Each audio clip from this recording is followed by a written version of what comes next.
Yo, what's going on, guys? I don't have the chat on. My bad. I was recording the other day. What is up, everybody? What's going on? Welcome back to another Flesh and Blood stream. Tonight, we have quite a few things that we are going to be covering tonight. And the beauty of it is that I'm going to need your help this evening. I'm going to need your help with a couple of things.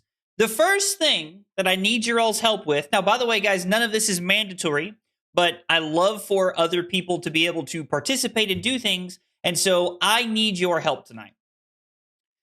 Tonight after the stream, so at 10 o'clock Eastern time, Sam, Taylor, and I are sitting down to record this week's episode of Breakpoints. I want to know your all's thoughts on the compendium of race spoilers so far. Go into the Discord, into my Discord. If you're not already in my Discord, ! Discord will get you a link. There is a section labeled Breakpoints. I want you to throw some questions in there or just throw your thoughts in there about Compendium of Race spoilers, whether they're about how the meta is going to adapt, whatever it is. If you like Breakpoints and you want to have a question on there this week, jump into my Discord. Again, ! Discord. We'll get you a link. Go into the Breakpoint section, throw that in there. That is the first thing that I would love for you guys to do tonight for me. That would be awesome. Yo, I appreciate the compliments on the shirt, guys. I have to admit, my pirate cat shirt. I really like my whole pirate cat shirt. It is pretty cool. Steve, Dave, Brian, Martin, Jocelyn. I got to read the rest of it. My bad. Annabelle, Rose, Philip, Trent. What is up, guys? What's going on now? Thanks for being here. Thanks for hanging out. I am going to start off the stream with a little bit of disappointing news. We actually received like 8 inches of snow this weekend, so I did not get to go to either of the RTNs I had planned on going to. So I did not get to play Prism. We did not get to play Prism at all this weekend because of the snow. I was not able to get out of my driveway until today, and even then, it was pretty tough to get out of my driveway. Yeah, so anyway, we got about 8 inches of snow. I did not get to play Prism. I am sorry.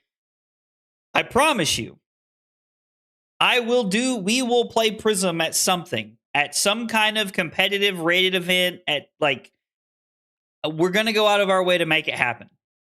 Now, Prism is going to get put on the back burner because we have Calling San Diego coming up in 2 weeks. Now, Calling San Diego is Silver Age all weekend. So there will not be any Classic Constructed. We will not be practicing Classic Constructed over the next week or two. It is going to be all Silver Age. We're going to talk about the Silver Age meta. We're going to talk about just everything Silver Age. We have a lot to do tonight. We're going to talk about Compendium of Race spoilers. We're going to talk about Fai in Silver Age. We also have the last week of RTN data now available to us. And then we also have... Is this the same picture twice or something? I did. I loaded the same picture twice, like a forehead. Anyway, sorry. So we have the 5th and final week of RTN data that we're going to talk about. We have all 5 weeks of data compiled together into one picture. Big shout out to LSS for putting that together. Makes it very easy to present and talk about. I'm very excited. We are going to play some Fai games as long as we get through the rest of our agenda tonight in Silver Age. That is what all of the YouTube members and Twitch subscribers voted on. Remember, if you are a YouTube member or a Twitch subscriber, make sure you link that platform to the Discord. It gives you special access to the Discord so you guys can do stuff. I got to magically go to mine instead. Listen, I'm glad you got to go to yours. I hate I didn't get to play Prism, but... The creator grant doesn't cover snow shovels. I can't talk, apparently. All right, so I shoveled our driveway on Saturday 3 times. 3 times I shoveled our driveway on Saturday just for it to still be covered in snow. It was crazy. It was absolutely crazy. Jarl Resolved Blizzard denied you the ability to play Prism. That's amazing. Oh, dude, Bringe, you're right on time. You're right on time, Bringe. Yo! Inarana? We're gonna go with Inarana. I have no doubt that I am saying that wrong, but we're gonna go with Inarana. Yes, I did miss my RTM because of the snow. I know. Prism just keeps getting delayed, and I feel so bad about it. Megado, what's up, dude? Sarant. Those are rookie numbers? Dude, let me tell you, in Tennessee, you'd have thought we were going to die with 8 inches of snow, bro. I couldn't pay for 8 frostbites. It was crazy. Wait, oh, it's your name? If I read it backwards? Oh, Anna Renee. Okay. My bad. My bad. Anna, we'll go with that. I like it. Backwards. It's smart. It's smart. I also, this weekend, somebody sent me a picture. Somebody is on Talishar playing as Agroblaze 6-7. Like, that is actually a thing that happened. Somebody sent me a picture and was like, is this you? And I was like, dog, that ain't me. That ain't me. I've been playing around with the pin cards in Max, and it's actually been mad fun. Not good, but fun. I mean, hey, fun is what matters, right? Like, as long as you're having fun, that's really what matters. A little sad I missed 2 weeks of RTN. I wonder if we will get any makeup weeks for severe weather. I doubt it. I know a lot of stores ended up having theirs this week after they rescheduled. So I don't know. 7-6 is the Smurf account on the low. I actually go by Vivian. Gotta be as confusing as I can. Okay. I am going to do my best to remember that you go by Vivian. If I don't and I call you Anna, please don't hold it against me. Yo, Simper, what's up? Wait, Bringe, when did you miss a stream, Bringe? I didn't know you missed a stream. Went to my first RTN and got top 4 with Pleiades, and I was top seed after Swiss. Yo, let's go, Ty Pelosian. What a cool name, Ty Pelosian. Ty Pelosian. I'm gonna go with Ty. Congrats on top 4. Were you playing Fatigues or were you playing regular Pleiades? Been off work since the 23rd. Since I work in the school system. Oh, dude, that's so lucky. So lucky. Alcano in response, LL be damned. I have been in all of them. One of them must not have counted. I wonder. I'm trying to think about like what stream you would have missed. I don't know. I didn't stream all weekend. I just enjoyed a quiet weekend at home with Carly. And I mentally fatigued myself. That'll happen. I'm just sad that all the damn warrior cards are not good for Dory or Olympia, and Fang's only gotten one that's okay. I don't know. I don't know. I'm going to be honest. I haven't paid too much attention to the warrior cards. I hate warrior. So I don't hate warrior. It's just like, it's just not my favorite class. Kasu, what's up, dude? Asks a good question. Is Chain banned in Silver Age? If you have not seen the dev talk, the developers decided they took a vote, like the LSS dev team took a vote and decided to ban Chain in Silver Age. So when you go to Silver Age ProQuest in a few weeks and at Pro Tour Yokohama, Chain will not be legal unless they unban it. Chain is officially illegal, like LL or banned, I guess, in Sage. So something to keep in mind. Yo, let's go. Qualified for Nats on Valda? Let's go, Kadachi. That's awesome. Typhlosion is a Pokemon? I gotta tell you, I'm really showing my lack of Pokemon's knowledge right now. I tell you what, let's play a fun 30-second game. What do you guys think my favorite Pokemon is? I might have talked about this before. If I haven't, I want to know what you guys think my favorite Pokemon is. I will let you know it's a little outside the box. That's true. They did say benched in the dev talk, so I don't know. Nobody pays attention to Warrior, LOL. Slowpoke? Okay, well, Trent got it. Man, that was fast. Man, Trent got it fast. It is not Pikachu, but you would think. Yeah, I don't know that you can really see the Psyduck right behind me, but Psyduck is, in fact, my favorite Pokemon. I never played a Pokemon game as a kid. I, like, watched Pokemon a little bit, I guess, but I more watched, like, Dragon Ball Z and Yu-Gi-Oh! As a kid. So I didn't know a lot about Pokemon. And I went and saw that Detective Pikachu movie. Like, that and Pokemon Go were my first 2 experiences with Pokemon, like, pretty much ever. And in the Pokemon movie, Psyduck just waddles around and goes, Psyduck, the whole movie. Like, that's all he does. And then he, like, blows shit up with, like, some kind of psychic power. Me and Psyduck have been locked in ever since. Love Psyduck, dude. Psyduck's my dude. Look up Joltik. He's the best. Okay. Oh, it's the best. Yo, Dragon Ball Z is where it's at, dude. Like, I love Dragon Ball Z. Like you would think as much as I love Dragon Ball Z, I would work out more, but you know, sometimes we just like things. Oh, anyway, Psyduck is so cool, but his typing pisses me off. His typing? What? You mean like the way it's spelled? Is that what you mean? Milk, I'm not sure what you mean. It was visible before you changed up your setup, and I mentioned it before, and you talked about this. Okay, so I have talked about my favorite Pokemon before. My bad. We're repeat conversationing. My bad. That's what Psyduck does, yeah. Sums him up pretty well. Yeah, he just walks around, does nothing, and then blows shit up. It was awesome. It was my favorite part of the movie. You should like the Pokemon with the move Payday so you could make the extra money when you win. Brenda, that's awesome.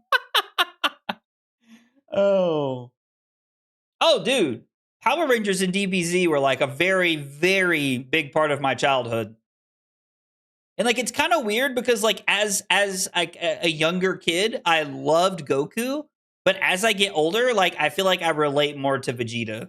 I don't know. It's kind of weird. Like if you watch Dragon Ball Z, maybe you understand, or maybe you don't. I don't know. Maybe I'm weird. Oh, Pokemon typing. Think fire, water. Oh. Psyduck is a water type Pokemon. Where are these psychic abilities coming from? We are indeed wandering out of my depth here with Pokemon. Cartoons better than anime? Okay, so I guess like where is the crossover between cartoons and anime? Also, sorry if you're here for Flesh and Blood. I'm having a rambling sesh to start the stream, it appears. We will do Flesh and Blood here in just a minute. I swear on my life. Where's the crossover from cartoons to anime, right? Like, is Dragon Ball Z anime? Or like, is that a cartoon? Is Yu-Gi-Oh anime? Like, or is that a cartoon? Like, I'm really curious to know, like, where like that, like where that line crosses over here. I don't know. Maybe you guys know better about that than I do. Dragon Ball is anime? Has Knife Through come up yet? I don't know what that is, Kidder Fox. Colin. SpongeBob is an anime? SpongeBob and anime? My man do be like, hiya! In the kitchen, cooking up some Krabby Patties. Look, still no pickles. Love SpongeBob, dude. Oh, is there a spoiler? Is very unk coded? Dude, I am official unk status, bro. It's bad. It's bad. Simpsons is my favorite anime? That's not an anime. That Simpsons is not an anime. That's like saying American Dad's an anime or something. It's all cartoons. None of it's real. Sorry to break it to you, weebs. I'm earning the unk name. I mean, dog, when it comes to certain things is bad.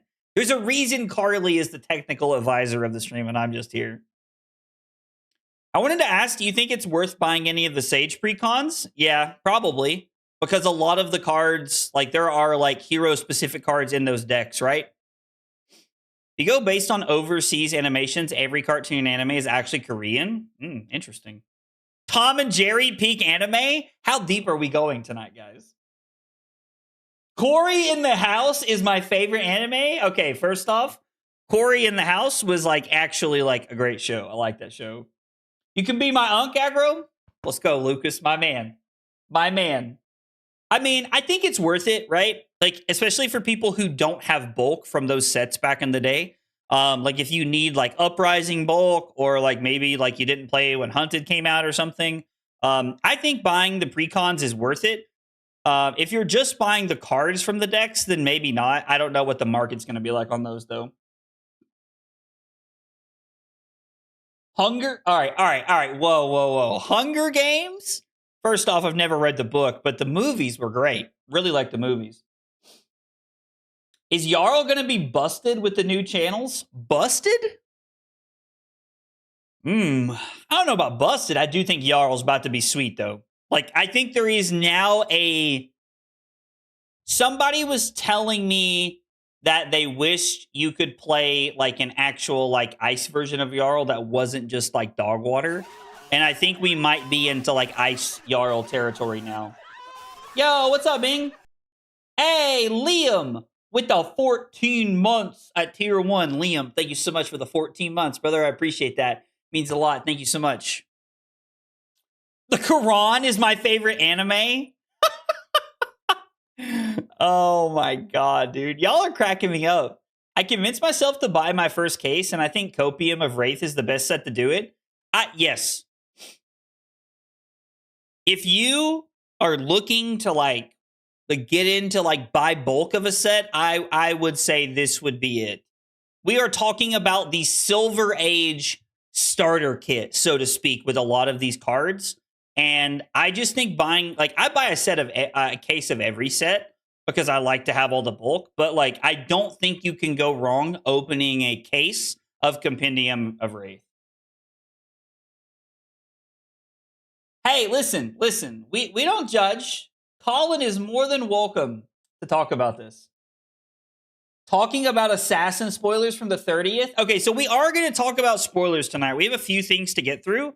Remember, if you missed it earlier, if you like Breakpoints, the podcast that I do with Taylor and Sam, we are recording tonight after my stream. So if you have questions you would like to be on the podcast this week that are related to Compendium of Wraith, ! Discord, get in the Discord, in the Breakpoints channel, put your question there, we'll answer it, and you'll get to see it on Wednesday. Holy Asilio spoilers. Have there been new spoilers while I've been talking? Was there new spoilers while I was talking?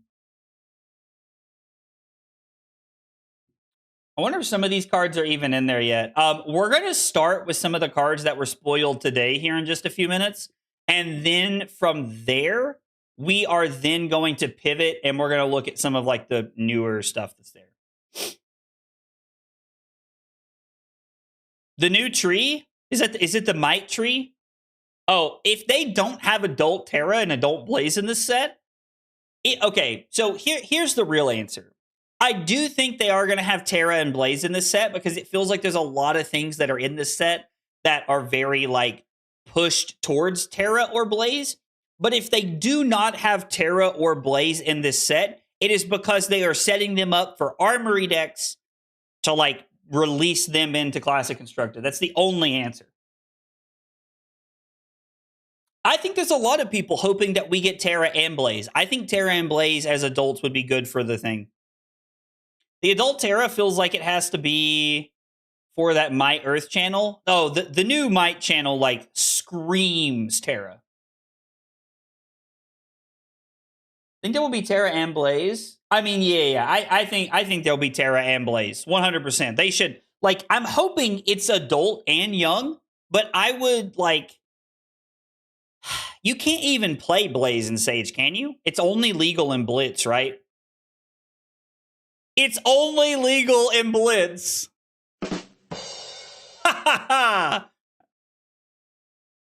For now, that channel is terrible. I love that. I love that.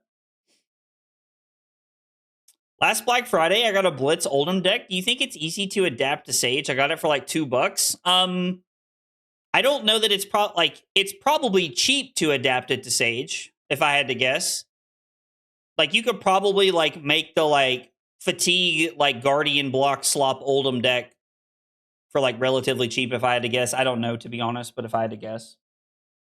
I think this set is mid. Oh, you might be the first person that I've heard say that, Drew. Like, now that like we've seen some of the cards. I'd be curious to know why you think that. Yeah, that's right. Yoji or whatever his name is. Copium has been a little disappointing for me so far. My classes are Warrior and Wizard. Both classes, Copium is just set up for Hala and Blaze for some Sigil Wizard. I mean, I think we're getting some cool cards, right? We are getting a lot of Wizard hate in this set. We are getting a lot of Wizard hate in this set. Okay, so there's quite a few people. It sounds like Dave thinks that.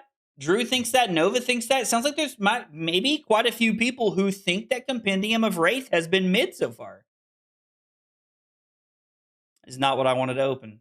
You have my attention. I don't know. I keep seeing spoilers and I'm just like, banger. I mean, I will relate for a second, I guess. They like printed Null Rune Hood, but it says Guardian on it. So, I guess. And I will say this. I am a firm believer that we should give LSS the benefit of the doubt when it comes to a lot of things, but I am also very pro giving them constructive criticism. I am going to hold my breath, but as we look at it now, as we look at the Precon SAGE decks that are available now, I believe the words they used were no punches pulled. You can pull them out of the box, win a battle harden, a calling. You can win like these major events out of the box.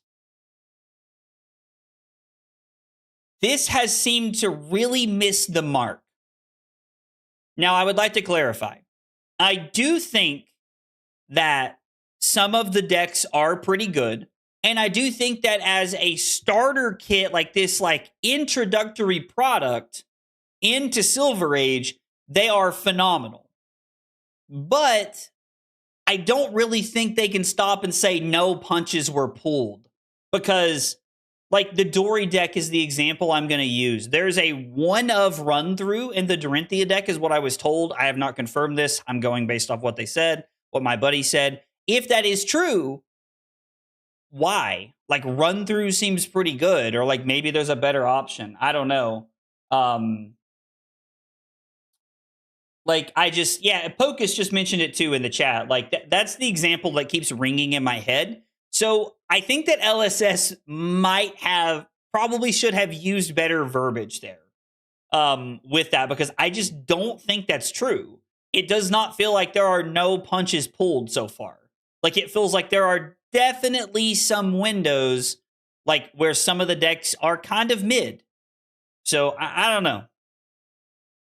We did get some great reprints. We got some great reprints, and there are some like very good tools that they have added to the decks. Like I am not trying to knock LSS, but I do think that no punches pulled, you can win a calling out of the box.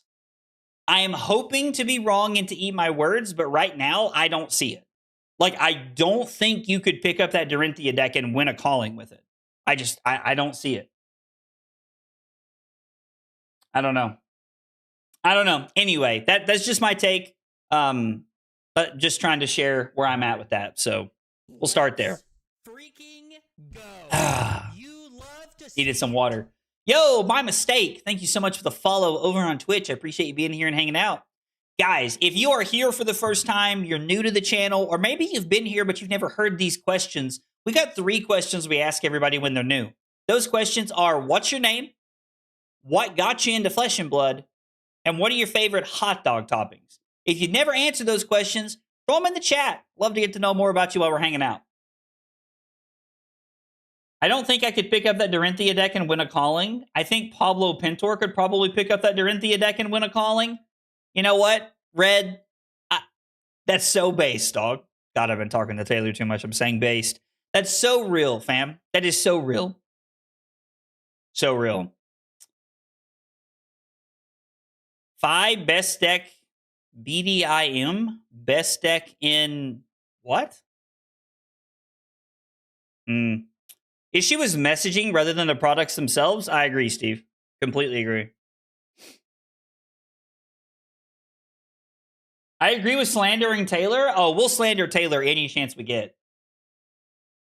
Hey, what's up, Dylan? Oh, best deck in meta. Ooh, never interesting. I don't think I've ever heard that before. Is Fai best deck in meta? Okay, so let's talk about the Silver Age meta for just a second.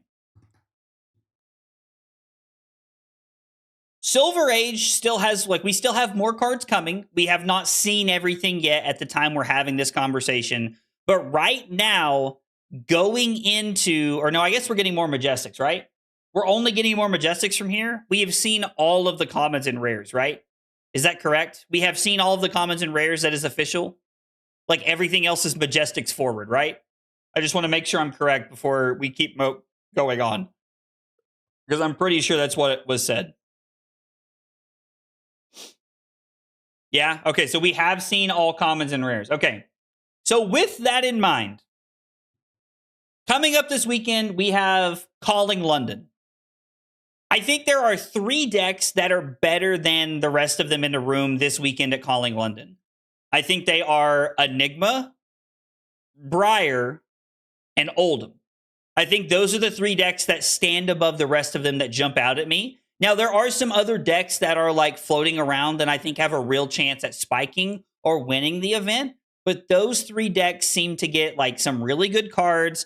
They have some of the best tools in the format and they're able to just do the things they do really well. So Silver Age week 1, I'm looking at Briar, Enigma, and Oldham as the 3 biggest contenders. And that's just kind of where I'm at right now. Like, I don't know. Maybe that's an unpopular opinion, but that's like the 3 decks. Fai, Azalea, and Zen, in my opinion. Okay. Huntsman is a beast. I haven't played Huntsman yet. No, Ira's good. I just don't think she's in the top 3 decks. Hey, Valk. I love you too, buddy. How about that? What's up, Valk? How are you, buddy? Enigma? I think Enigma is a very powerful deck that got some really good upgrades. Blue 3 blocks that also like have go again and enable her turn in some way. I do think that I think that Enigma, if you are playing at Calling London this weekend, do not sleep on Enigma. The deck is good. Now, I would like to clarify that like Ira, Fai, KO, Rhinar, like there are other decks on the outside that are really looking in and could take down that event, no questions asked. But Azalea could probably win the event. There's a world that if Icelander hits the right side of the room, Icelander could win the event. You just have to watch out for those things. Rhinar is really good in Sage. I agree, Zal. I agree. Zal? We're gonna go with Zal. I hope that's right, but yeah. Do you think Briar will use the Sprout Strength Flourish combo? I am... Are we talking about in Sage fit? Are we talking about in Sage? Well, I guess we have to be. You can't play Briar in CC. Never mind. Stupid question. So Flourish has already been being played in the Briar deck, and I am currently testing Briar. I have cut Captain's Call because I think it is the worst non-attack action in the deck for Sprout Strength, in the idea that it is a broken combo that you can do together, plus Sprout Strength is a 0 for 3, as opposed to Captain's Call being a 0 for 2. Now, I know that like we're giving up some utility go again, but I do think that Sprout Strength is a strict upgrade for Briar as opposed to Captain's Call, at least so far. That's what I want to test. And I think that we're already playing Flourish anyway, because Flourish works with Bracers of Belief, because it turns Bracers of Belief, and it makes Flourish like a 0 for 3, like to whatever you're already doing. So I think it's really solid. I agree. Dromai probably doesn't look great. Decimator Olympia with the like equipment pieces that we got that block for 3 with Temper, Decimator Olympia could be a house. I think with the new D-React and the new Brandish card, Levia has some spice. Oh, Levia's looking hot in CC. I think that new D-React's crazy. OG Arachne looks fun in Sage, but Block Swap Oldham is just so good, I think, unfortunately. I agree. I think if you're looking to play like a defensive style deck, like it's probably just Oldham. I think Oldham's better than anything else. Yeah, but I don't run Skizzik, so Captain's Call loses a bit already. Oh, I'm not playing Skizzik in my list. I mean, I like, we'll probably end up streaming my Briar list at some point leading up to calling San Diego, because it's one of the decks at the top of my list right now I'm testing. Got top 4 in RTM with Decimator Olympia. You want a February link? Oh, yo, are we talking about in CC, Brandon? Yo, that's crazy, bro. Yo, throw that in the Discord. I'm sure there's somebody that would love to see that. Acilio has gas? I mean, Acilio's gotten some really good cards. I don't know how good Acilio is in Sage. It's very possible that it could be good in Sage, but if we're talking about CC, Acilio got some really good cards. Some really good cards. Azuri got Mega Gas? Really? Maybe I didn't look closely enough at the Assassin cards. Wouldn't be the first time I've not paid too much attention to the Assassin cards. Yo, Bolton did get some absolute bangers. Bangers. And CC, that's 0 for 5 with Go again? Amazing. Amazing. Although that new card that says like the defense reaction, it blocks for 0 but gives something -3, that scares me if I was a Bolton player. Silly Boy, Glass Cannon, and Sage. I played against an Acilio and Sage earlier today. Now, I ran them over, but I mean, it could. I don't know. Did Bolton get a new legendary? I don't think Bolton got a new legendary. Did they? Bolton can play the new arms that my teammate Kevin Murphy spoiled. The new arms are cool. Bolton could play those, I guess. Those work better for Prism, I think, but I don't know.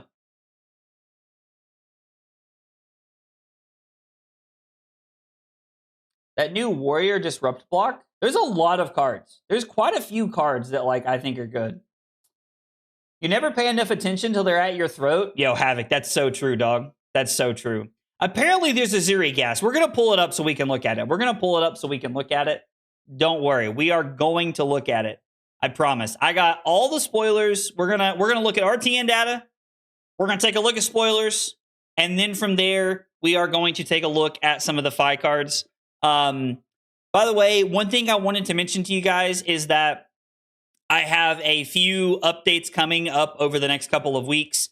On Friday, the video this week on Friday, I know that there is the world premiere going on. I'm going to schedule my video around the world premiere so you guys, I don't want things to be weird for everybody. But we are going to do a video about tiebreakers and how they work in Flesh and Blood. Mansant actually reached out to me and thought it would be a good idea to get a video out about how tiebreakers work. There are a lot of people, including myself, until I spoke to Ethan, we had an in-depth conversation about how tiebreakers work, and a lot of people don't understand that fully. Flesh and Blood tiebreakers are not naturally like other card games. So Friday's video is going to be about how tiebreakers work. We're going to break it down. I have examples for you that were provided by Ethan.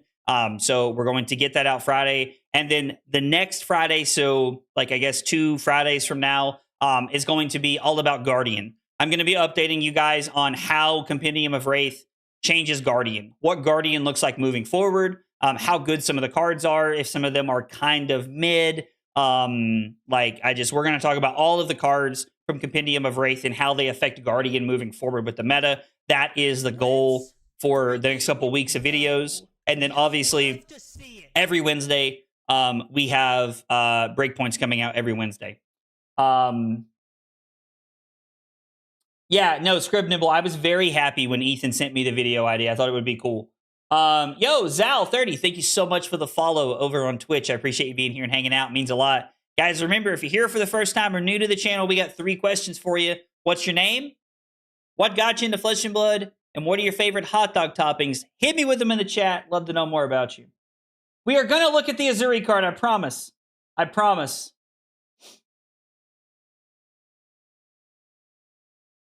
And 2 ties, and I went 3 and 2. Yeah, so yeah, that I think the video on Friday is really going to help explain that a lot. Okay. All right, let's jump in and let's see. Let's do it on this view. I think it'll be better. Everybody can see it better this way. This is this week's Week 5 RTN debut. Our winner chicken dinner being Arachne Marionette.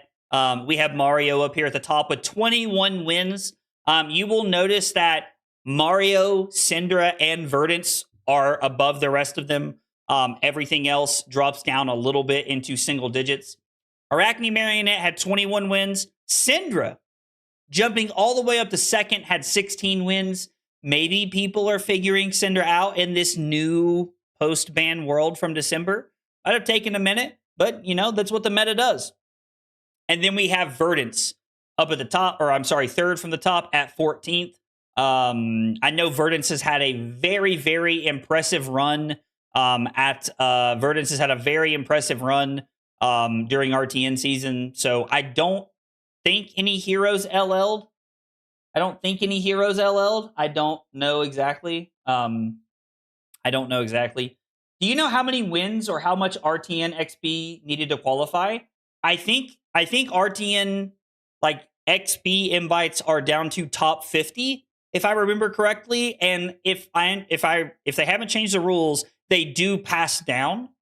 I don't know. Normally, I was told in the past that if you were like top 100 or 150 for Road to Nationals, you would qualify, but I don't know. I don't know for sure. Anyway, so yeah, nobody LL this week. Couple people in chat confirmed. But we do have the 3 heroes here kind of standing out above the rest at 21, 16, and 14 wins. I think Arachne Marionette being number 1 is not surprising. Arachne Marionette is a very powerful deck with good disruption. I think Mario's Verdance matchup is not great. I won't swear to that. I genuinely don't know. That's like just what my gut would tell me is that I think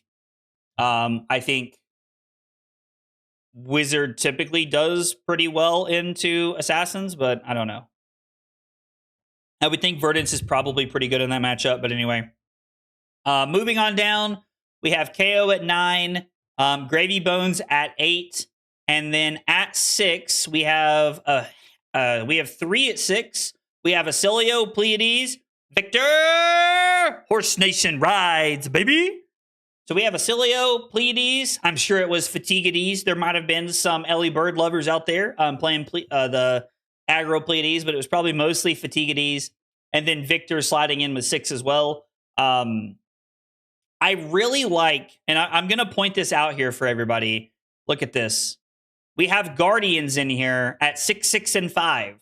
We have 17 Guardian wins this weekend. And I think that a lot of people are still pushing Guardian out, that Guardian's not really that great in the meta right now. And Guardian does have some like rough matchups at times. But I mean, we're seeing here in the top 10 heroes, we're seeing some good representation from Guardian winning Artians. So you really like to see that. Personally, I do. I really like to see it. So, oh, yo, we have 1.5. We have 1.5 times on everybody from heavy hitters. That's crazy. So just throwing events with Victor from now on so that we can play him forever. Just kidding. I have to be able to win one, right? 1 off from True Evil. That's why Guardians are the best, though, because they're not True Evil. At 5, we have Jarl and we have Kasai coming in at number 5. Yo, Brute Nation. Let's get some hype here on Brute Nation. We have KO at 9 wins and we have Rhinar at 4 wins. Still not as many as Guardian. Is there a Tough Nut on here anywhere? No Tough Nut. But I mean, it's cool to see some. I know that KO has to be getting close. I think KO finished around 40 or 50 points away. I think it finished around 40 or 50 points away. I don't know. Yo, is Tough Nut really the only hero without LL points? Is that like actually? Is that true? I did not know that. But only 1 CC legal ninja has LL'd. Zen? Is it Zen? It's a bad hero. I don't know. Yeah, so even Lyeth has LL points. Oh, KO's 41 points away. Okay. 41 points is pretty good. Which means during ProQuest season, we'll definitely finish it off. We had Prism and Fang both at 3 wins. At 2 wins, we have quite a few. We have Dash.io, Fai Gang, Ira, and Katsu. This is the one I want to talk about for just a minute. This is the one that I think kind of surprises me a little bit. Maybe it shouldn't as much, but it does a little bit. It feels like Dash.io should have more wins. Like 2 wins from Dash.io seems kind of not great. I mean, maybe there's just too much in the meta kind of keeping Dash.io down. ProQuest RCC and Sage, chicken. I don't know. Like, I'm just kind of surprised to see that Dio is so low. Maybe there's just that many bad matchups, but like Dio just kind of like, I don't know, Dio just kind of like runs people over sometimes. So I'm kind of surprised to see, I don't know. I'm just kind of surprised to see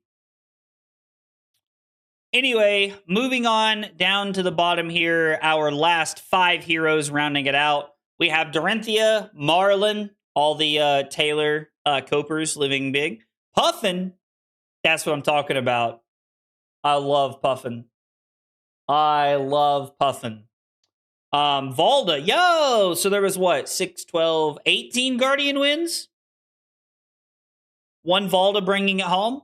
And a Vincent. Ooh, I wonder if that was, wonder what variation of Vincent that was.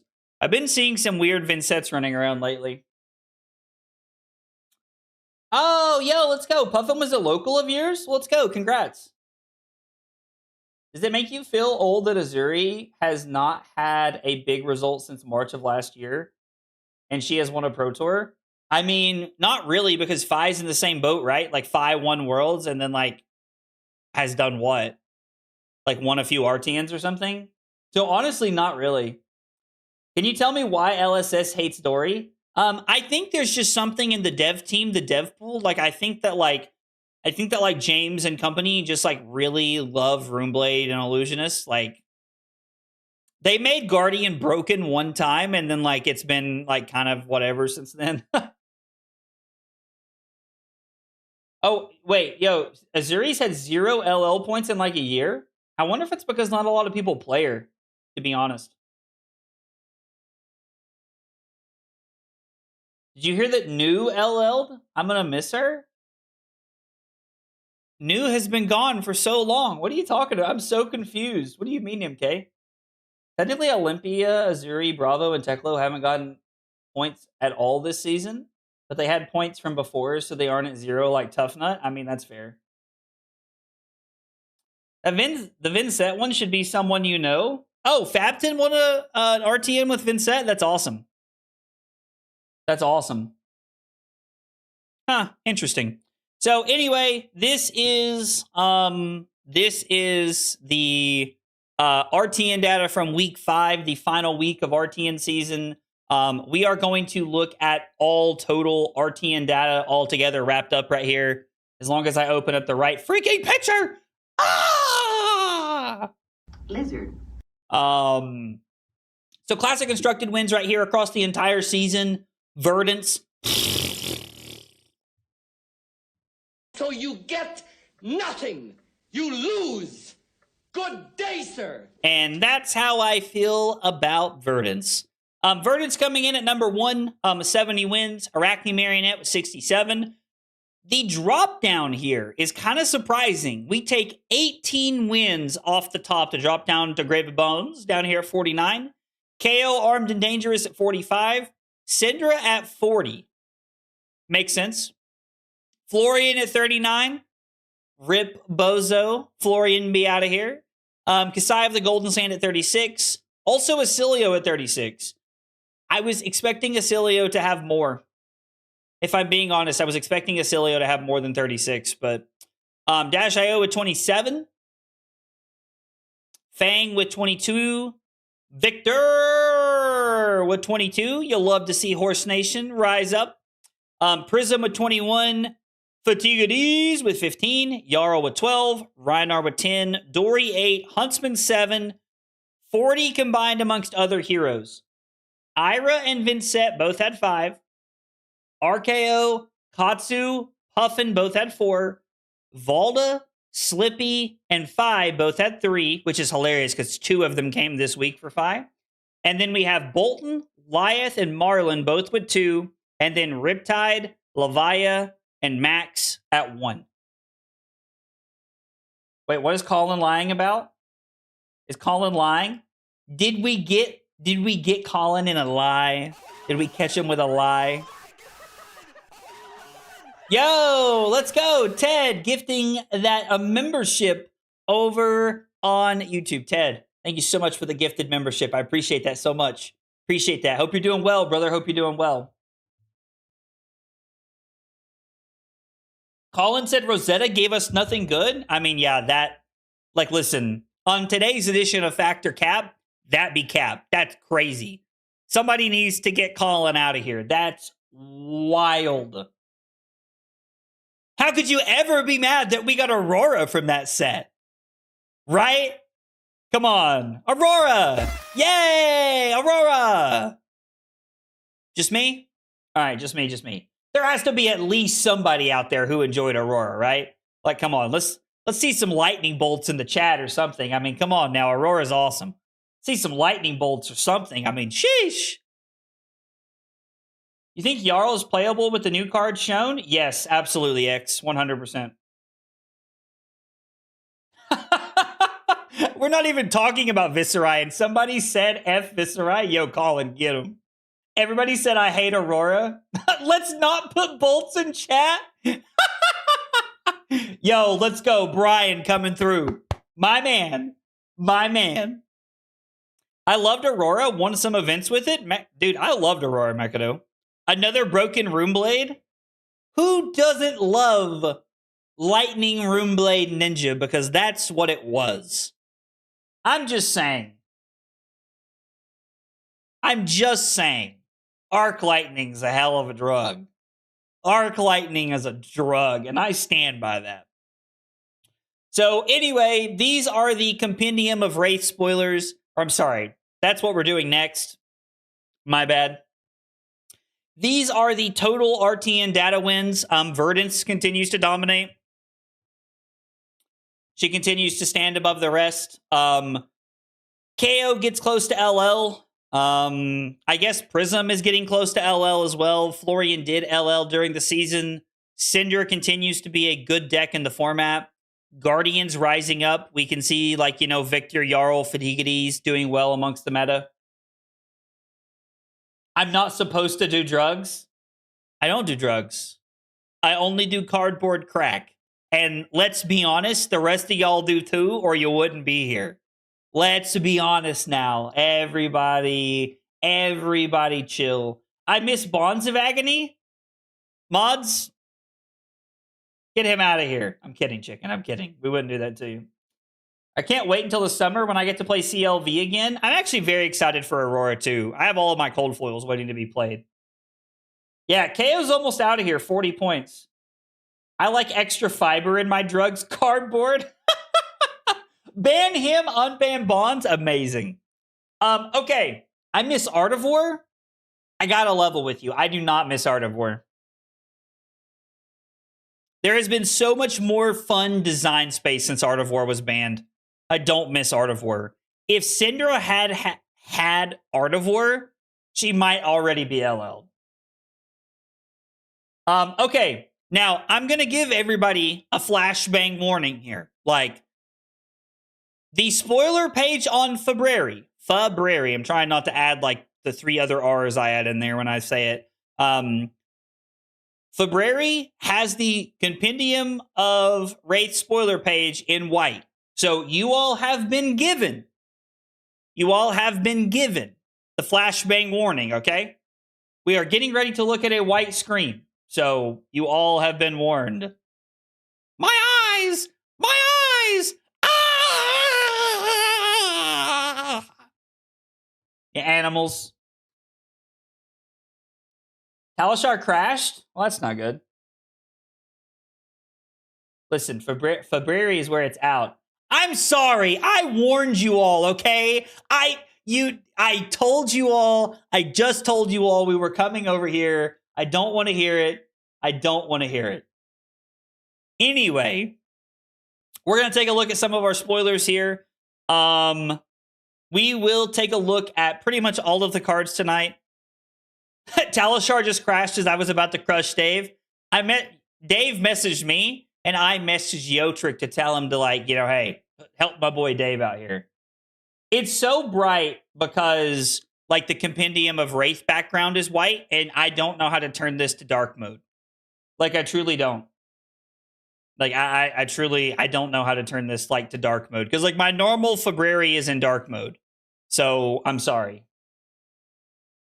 Well, I'm sorry that Talishar's down. I'm glad that we're not playing Talishar yet, but I am sorry for you guys that it is down, because I know you guys are probably trying to play games, so I apologize that it is. Okay. Go to the very bottom of the spoiler page and click default.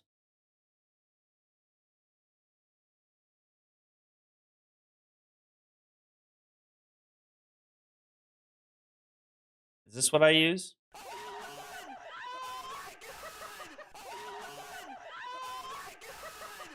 Knights of 1,000. Oh. Oh, I did not know you can do this. Yo, Pockets is a lifesaver. You guys, less flashbang now. Sorry, you guys had to already look through be flashbang. But yeah, thank you, Pockets. Appreciate that, Pockets. Yo, let's go. Rose with the 8 months. So big support over on YouTube. Rose, thank you so much for the 8 months. I appreciate it. It means a lot. Thank you. Thank you.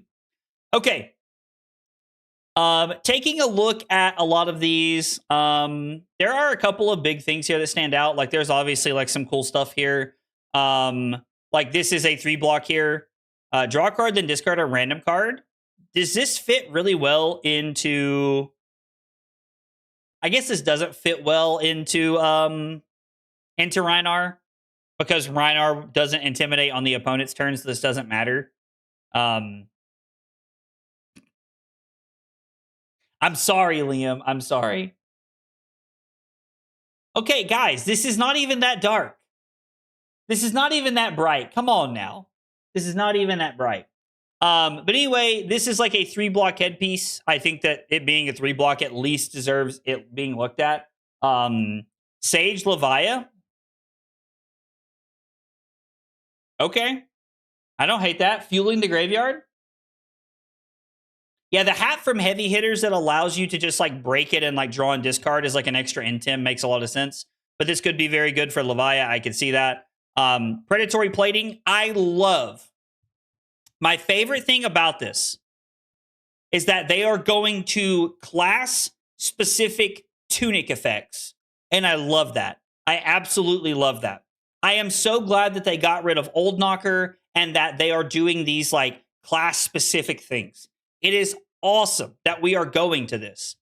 Destroy this, gain a resource, activate this only if you control a card with 6 or more power.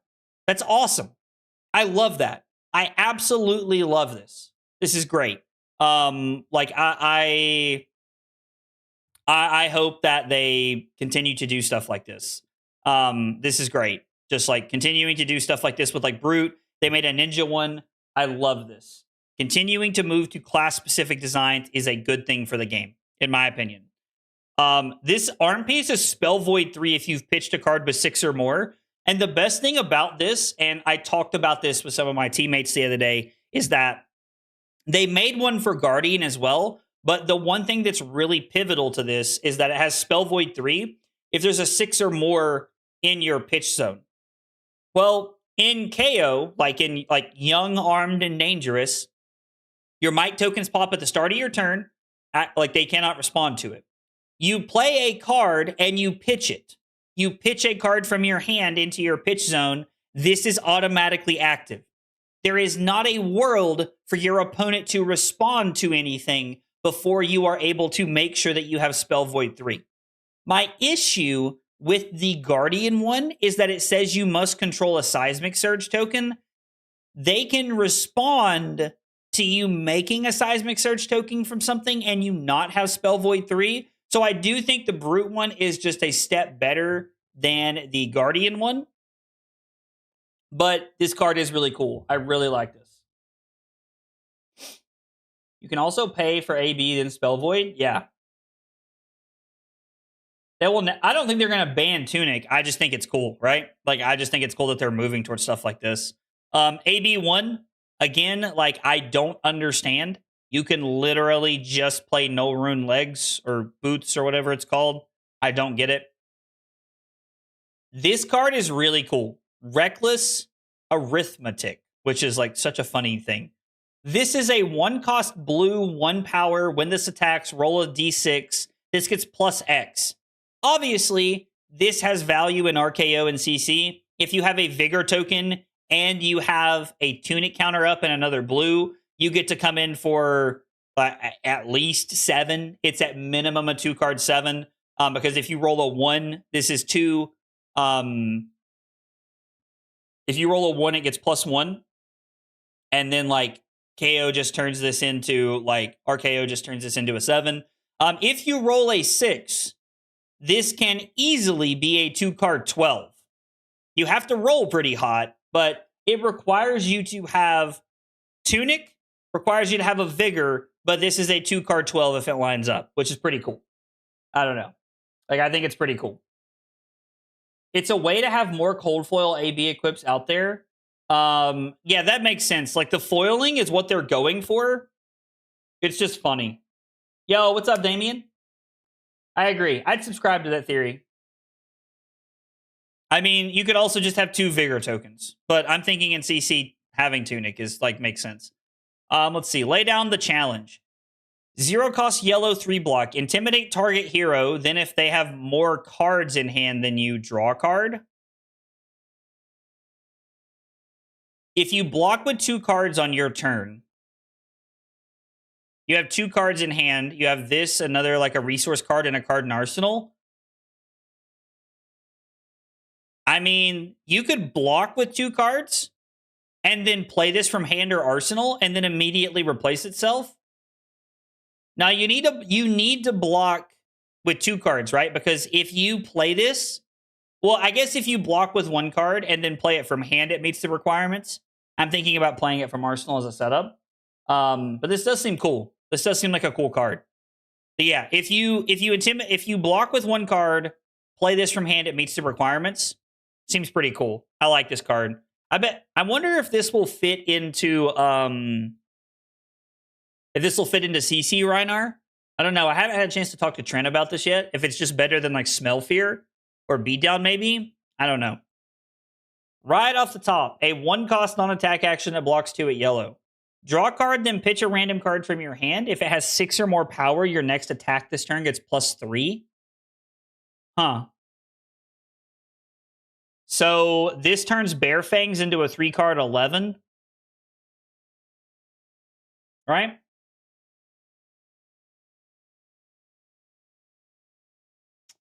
Wait, then pitch a card from hand? Wait, pitch a random card from hand. It's not even discard a card? Is this a resource buff? Actually, yo, this is actually insane. This card actually seems juiced. Then pitch a random card? Wow. I mean, there's high variance here, but this seems like it could be insane. This looks pretty horrible. Good Tough Nut card. Interesting. In Tough Nut, it's a 1-card 11. How is this a 1-card 11? You have to pitch a card to play it. Like, are we using Tunic for this? Is that the idea? Even then, it's a 1-card 10, right? How is this 11, Damien? Because of the toughness token, I guess? You use Tunic to play this, and then it generates a toughness token is the idea? So it's technically 11.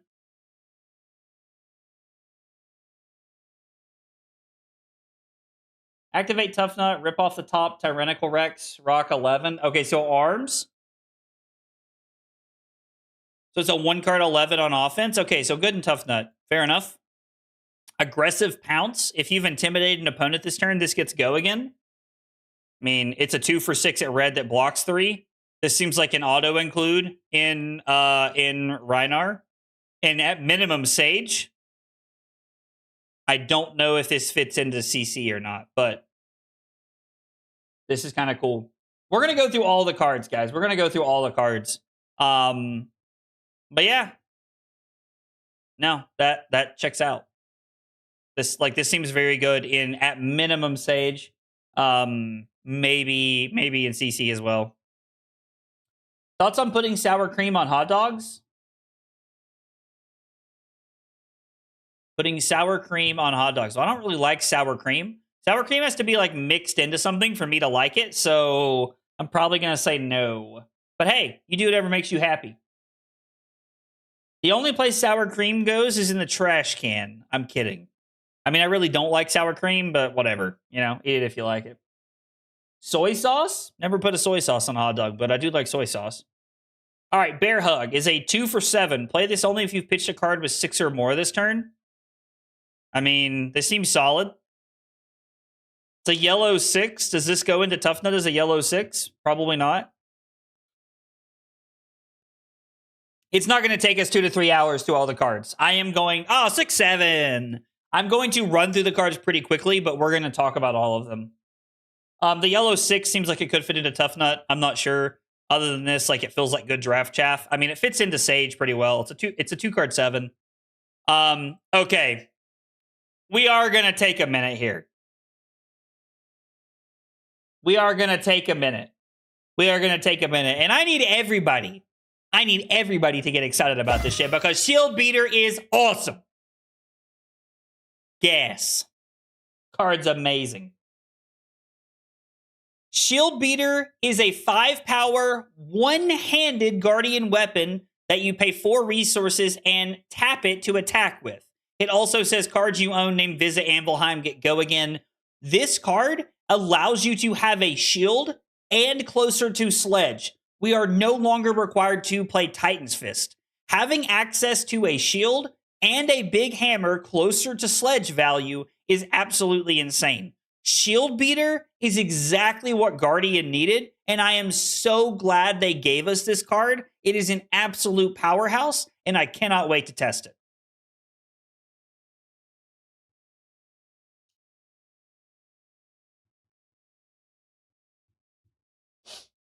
Also, who's up beating they shield? Yo.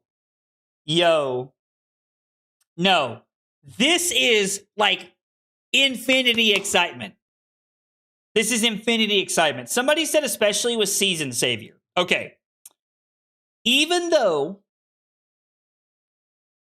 Oh, yo, this is pin 15? Hey. I really like this. It fits very well into Valda. Like, this is a phenomenal Valda card because you still get to play your shield. This is great in Victor. Like, I am going to immediately test this and try playing this instead of Titan's Fist. I think Victor moves towards a Shield Beater and a Miller's Grindstone like deck. I think that's the 2 hammers we're playing, and we still get to play Big Hammer is absolutely insane. I love this. This is awesome. This fits so well into Valda. It fits so well into Victor. It could make a lot of sense in Bravo as well. I am going to say this, and I think I might catch a lot of flack for this. I do not think Shield Beater is better than Sledge and Fatiguities. Even though I have not played a ton of Fatiguities, I still think the Sledge coming in for 6 is better than Shield Beater coming in for 5. And here is the reason why. If you are going to play Shield Beater, you are going to play Rampart. You have no reason to play Rampart against another Guardian matchup. It is an extra resource to play defense with. You would rather be playing offense. Now, I understand that 5 and 6 are virtually the same thing in most cases in matchups where you want Sledge. The biggest difference where I see this standing out is that I think this extra value from Sledge is going to help you leak more value. It's going to help you leak more damage, therefore push more damage on turns where players don't want to block. There will come times when you are playing Sledge and your opponent does not want to block. They want to block with 1 card and keep 3 cards to play their hand out. It happens all the time. Is it always correct? No, but it happens. And so I just think that Shield Beater is the perfect example of that. And so I think Sledge is going to continue to be better in the Fatiguities deck. Again, that's first thoughts. I'm open to being proved wrong, but I do not think Shield Beater is better than Sledge in Fatiguities.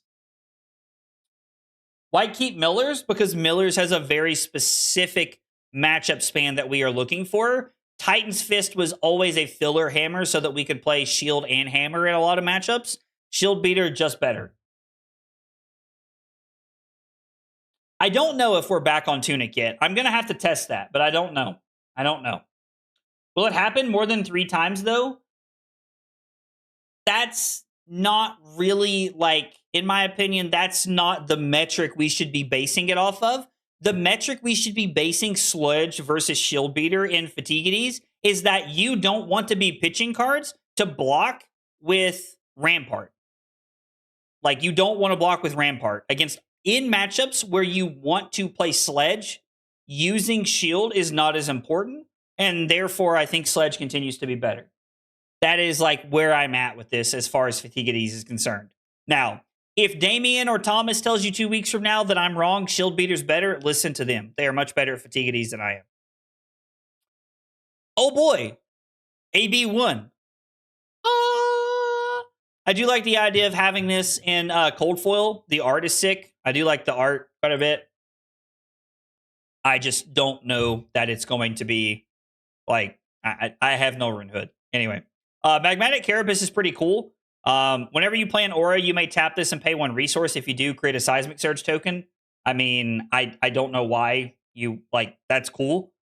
There is going to be somebody who breaks open 21 life Volda in Sage, and I do think this Aura plays a piece, or this chess piece plays a piece in being good. The Magmatic Carapace is like, it's cool. I think it works.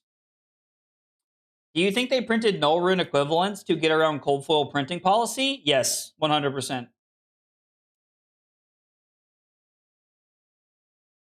Damien said, I'll let you know in 2 weeks, my man. Enclosed Fire Mine is better than null rune because it has a pretty lady on it. LOL! Tell them, Hazel, that's funny. Play an Aura on your opponent's turn? I mean, it untaps on your turn, so, like, I'm not exactly sure. Like, you could do it on your turn, too. It doesn't really matter. It untaps at the end of your turn. Yo, Damien with the 4 months of Prime support. Damien, thank you so much for the 4 months of Prime support, dog. I appreciate that. Means a whole bunch. Thank you, Damien. Thank you. What up, Rob? Anyway, this is good. Blocks 2. Play it. This is the Spell Void 3 that we were talking about earlier. With the you need to have a Seismic Surge in play. This is still good into Wizard. If we are playing Guardian and Silver Age that generates surges, we'll probably end up playing this. Spell Void 3, good. Basalt boots. I don't really know how you say that word. I'm gonna level with you. That public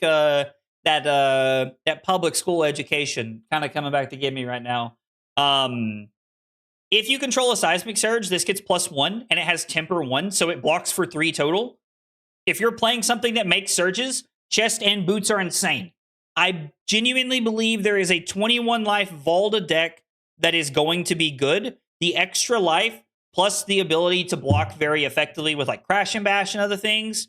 Pogorino, this card's good. I like this. Let's play it.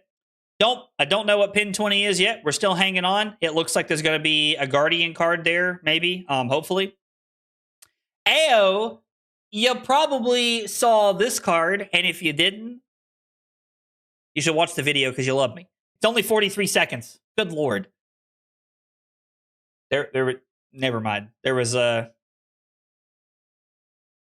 Anyway, I was about to roast myself. Sense Weakness. This is basically Terra Sunder, but for clear your allies.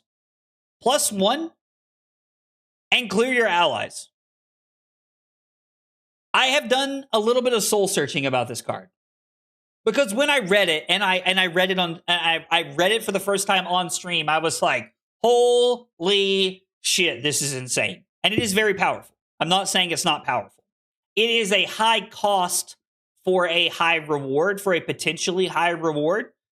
What this card does, though, is it requires your Gravy Bones, or really any deck, like whether it is Dromai or whatever, is going to make them play differently. Now, obviously, we don't really care about this against Prism, but cards like Arclight Sentinel and Chum are very problematic for this card. But we can play around that. We can do our best to like play around that and like try to like make sure that that's like not possible for us to get blown out by. At least Chum anyway. But what this card does is it makes Gravy players play around it. Because I'm assuming that for the first few weeks of like, you know, legality with Compendium of Wraith, that people will be playing this card and trying to play it. Which I think they should. I'm going to be testing it in my deck, in my Victor deck over the next few weeks to see if it's good or not. But I like this card. It's solid, but it makes Gravy players play around it. Because if you have a Gravy player who ever decides to go Rigor Mortis, Sawbones, and Swabby and play all at one time, all you need to do is leak 3 damage. All you need to do is leak 3 damage, and all of a sudden you're good. Like, that's all it takes. And you're able to clear the board. This is more of a get out of jail free card and force your opponents to play around it more than anything. Blue block 3, classic Guardian stuff. It's a gravy-specific Terra Sunder. It does feel that way. Damien said the other night that he thinks this is more for when they reprint Dromai 2. And that we're going to use this to clear Ashwings. I think that's very smart. Makes a lot of sense. Damien, again, looking into the future. I think it makes a lot of sense, though. Oh, yo, what is this? I have not seen this. How have I not seen this? When this defends, the yellow 3-block Guardian block card. When this defends, you may pay up to 3 to create that many Seismic Surge tokens. So it's like a 2-card value swing. Does Valda play this just to play it? Like, this seems okay. I don't know. This doesn't seem bad. When this defends, you may pay up to 3 to create that many Seismic Surge tokens. I can't tell if this is good or not.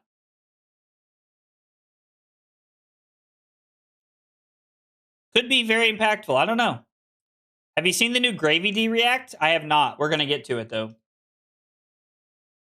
I just read Free Dominate. I mean, that's true. It does help you with Dominate. I really like the art on that card, too. Like, the art is sweet. I really like the art right there. All right, Distant Rumbling. This is a red Guardian Action Aura 0 cost 3 block. When this enters the arena, draw a card. Okay, like the start of that. Then put a card from your hand into your deck, 5th from the top. Okay, so it does not set you up with an arsenal. At the start of your turn, destroy this, then create 3 Seismic Surge tokens. So it means you're not going to see it in the next hand. You're going to see it. You're not going to see it in the next hand. You're going to see it the turn afterwards. So you're like really setting up here. So you play this. Arsenal something, draw 4 cards. That's 5th from the top. Which means this in Promising Terrain is going to be really good. Because you can go Promising Terrain, play this. And then you can draw into it. I mean, that seems pretty good. Setup clashes is also very true. Means that it makes it a lot easier for you to play something like Test of Iron Grip in Volda. Interesting. All right, that card's kind of cool. Rites of Earthlore. I think I read this one already. It's a red 0 cost 3-block Guardian Action Aura. When this enters the arena, create a Seismic Surge token. At the start of your turn, destroy this. Then the next Guardian attack action card you play gets +3. Okay, so it's a buff. It makes a Surge token, and it's a red 0 block. Or it's a red 3 block. Like, decent. It's basically like on value cheating a resource. Seems okay. Again, that seems fine. I don't know. Not having go again is weird. I agree. Victor draws. Valda draws off Promising. It's Clash setup. No, it seems good. I agree. It seems good. Imposing Visage value, I like a lot. This card seems fine. I don't know what is up with this like little green thing going on here, but I like it. Looks kind of cool. Is this going to be a Guardian card? Do we know? Is pin 29? Can anybody tell me if this is Guardian or not? I would love to know if this is Guardian.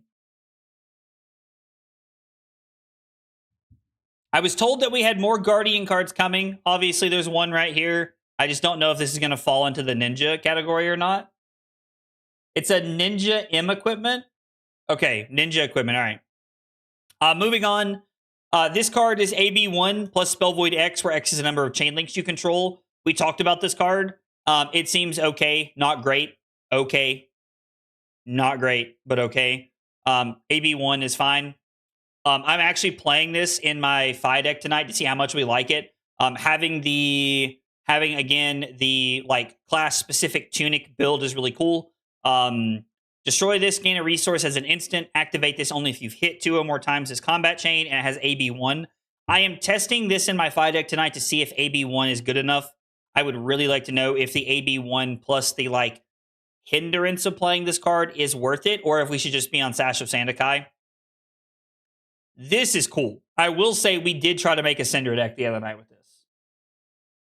Spell Void X Chainlink is gas. I don't think we... Okay, all right, hang on. Let's go back so I explained this the other night. I'm going to explain this again. I am pessimistic about this card because I think most of the time it says AB1, right?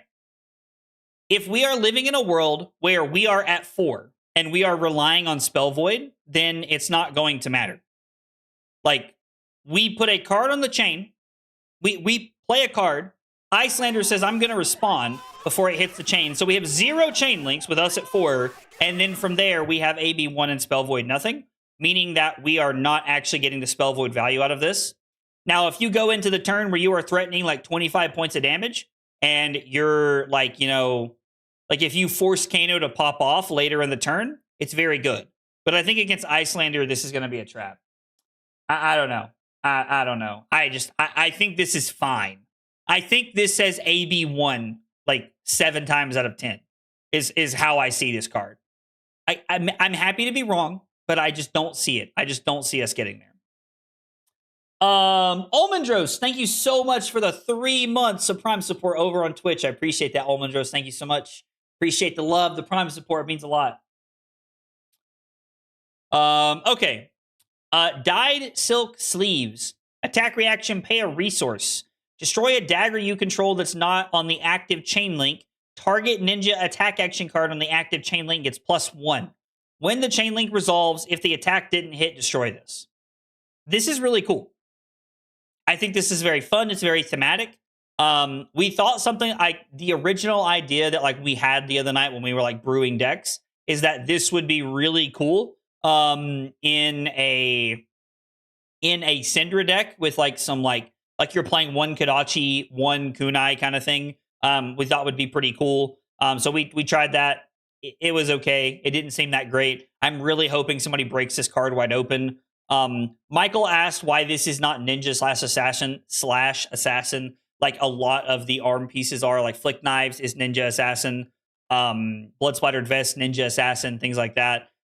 So I think my running theory is that they tested this in assassin and that it's just too good in assassin. So they decided to like not make it assassin. It's like Flick Knives and Scar Wraps had a baby. I mean, yeah, no, it makes sense. It completely makes sense. But I think this is cool. It's a very fun design. I just don't know how good it's going to be. 2 steps forward. I don't think I've read this one yet. This is a 1-block battle-worn instant. Destroy this. Create an agility token. Activate this only if you've hit 2 or more times this combat chain. Interesting. So instead of it being like snaps, it's like a future snaps. So you're like setting up with a snatch and arsenal. You could use this as a way to like set up an agility token. This is intriguing. I don't know that it's ever going to be better than the Crouching Tiger legs, but it is kind of nice. It's kind of cool. It could be sweet. Maybe this card's better than I think it is. You have to set up with it. You have to be willing to set up with it. I don't know. This is interesting. Feign Vengeance is kind of cool. This is a 0-cost blue 3-block 0-power attack. When the chain link resolves, if there is a card defending this, draw a card, which means you need to get your opponent defending this to draw a card, but it is kind of cool. I don't know. Ninja and setup do not belong in the same sentence. Topple, stick around. I might blow your mind in just a few minutes with some of the things we're playing in our deck. Anyway, so Feign Vengeance, like this card is cool. I'm curious to see what on hits or value people are going to put with this to make it worth it. I do like that we are getting Edge of Autumn support though. All right, we're getting into some really interesting ninja cards. Become the Bottle, a 0-cost head jab. When this attacks, choose a card on the combat chain. This gets the chosen card's name. I have already seen people doing stuff with this in the mask headpiece to like do like Crazy Brew, like Life of the Party stuff or whatever it's called. So this seems pretty cool. I also kind of like this for some Katsu combo lines and stuff like that. This seems like a really cool card. I don't know. I'm really curious to see how impactful this card can be. choosing your card name can be pretty powerful. Somebody suggested the other night in our team chat, Riz, that we should be playing Phoenix form. Like a Phoenix form version of this card in Fi could be really cool because you could very easily, like, you could only need like 2 Phoenix Flames. Like, if you had like 1 Phoenix Flame or 2 Phoenix Flames, you could like make this happen. This and like a Flame Call Awakening could be very powerful. So I do think it's kind of cool. I don't know. I'm curious to test it and see. Zin also gets the name Crouching Tiger. There are a lot of really good utilities for this. I think it's very good. Next up, we have Become the Cup. I like this card a lot. This is another head jab. As you play this, choose a color. This gets the chosen color. This makes Prismatic Leyline insane in Classic Constructed. I really like this card because you are now opening up a world where Ira or like even Katsu, if you wanted to, has other options to play Prismatic Leyline and really just play like a yellow 0 for 6, which I think is solid. Become the Cup is really, really cool. I like this card a lot. I think there's a lot of fun things we could do with this. I'm really interested to see how people make this work in CC. It seems awesome. Yeah, Leyline and Ira's like this seems awesome. Be great in Katsu. I could see that as well. Turns Zinchi attacking for 3 go again. Oh, because you can play the reds. Oh, nice. You get to like, it's a card that transcends because it's technically a blue. So it works with Zin. That's kind of cool. I didn't even think about that. That is pretty sweet. Important to note, with Become, it gains the color, so you can transcend with it even after getting hit with a Blanche. Ooh, that's kind of cool. Getting hit with a Blanche and still being able to transcend is awesome. Blue head jab, blue 3-power head jab is interesting to think about. Okay. This single-handedly, this equipment suite in Sage puts like Decimator like Olympia or Bolton or like whatever you want to play. I don't know. Insert X Warrior, I guess. Excuse me. Should have went to sleep earlier last night. This is a 3-block headpiece. There is a head, chest, legs, and arm piece of this. And it has Unity. When this defends together with a card from hand, this gets +1 until end of turn. This is great. I love this. This single-handedly alone makes me want to play Decimator Great Axe. Insert Warrior Hero in Sage. You bought Prismatic Leylines, $2 for the playset? Wow, that's insane. Not the only one. People stared at me buying rainbow foil sets for 10. Olympia is the worst Decimator Warrior because of the equipment. His selling point was Gala being a 3-block, but now everyone has 3 blocks globally in their own cards. I mean, yeah, that makes sense, Jay. I still just think that like all of the Unity stuff is very broken. The Unity equipment single-handedly puts Decimator Great Axe Warrior on the menu of things that you can play in Sage. It actually has a lot of value. All right, let's see. Sword Master Shine. This was Josh's card, if I remember correctly. This was the card guy's card, I think. I like how it has Hala and Ori on the card. It is a red 3 cost. This costs 1 less to play for each +1 counter on swords you control. Target weapon gets +5, and it's a warrior attack reaction. Blocks for 3. So there's a real world in Hala where you could stack up 3 counters and just make this a 0 for 5. Which is kind of cool. Now I will say, I don't know that this card's very good in Dory. Like maybe Josh like already talked about this, and maybe I'm dead wrong. So Josh, if you watch this, I'm not trying to throw shade on your card. I'm just not a Warrior stan like you are, brother. This card is cool. Like I like this card. I don't know that it fits in Dory, because if you already have 3 counters on Dawblade, you're probably just snowballing the game, right? Like you're probably just a mile ahead. But yeah, I don't know. Like this is just like, I think in Hala, this is a 0 for 5. So I think that's what we can like look forward to here. Blunton. What an interesting thing. Majestic Warrior 2 block yellow. When this defends a weapon attack, the attacking hero discards a card. Yo. This actually seems kind of insane. This actually seems pretty good. The attacking hero discards a card. So, like, into Guardian, you can jam this in front of Miller's Grindstone, and if I'm looking to Arsenal, make me discard. I think this is really good. Like, not even just into Guardian. Like, I know that, like, Deza, like, just mentioned that, like, this is good into, like, Mario. Now, this is Warrior on Warrior hate, which is kind of weird. Wow. This actually seems very impactful. What else could this get a lot of value? I mean, like, obviously, like, the Warrior Mirror, which is hilarious. Assassins, this gets a lot of value out of. Guardian, I still think there's a lot of room for this to be good against, like, Guardian decks. What other classes, like, Brute? This is actually, like, an insane sideboard card for, like, Brute, right? Like, Blood Rush turns. I mean, yeah, Fai's not going to care because they'll just activate Fai in response and discard their Phoenix Flame. Syndra? Syndra. I'm thinking about whether this is backbreaking against Syndra. It seems good against Syndra, but, like, not, like, insane, right? Because, like, they don't throw their daggers every turn, right? Like, they don't even throw their daggers every turn. I don't know. This card's good. I like this card. Sorry, I know we're trying to get through everything here. Rend Flesh. A 0-cost warrior action, blue, block 3. Until end of turn, whenever a sword you control hits a hero, you may remove a +1 counter from it. If you do, they lose 2 life. Interesting. This card seems okay.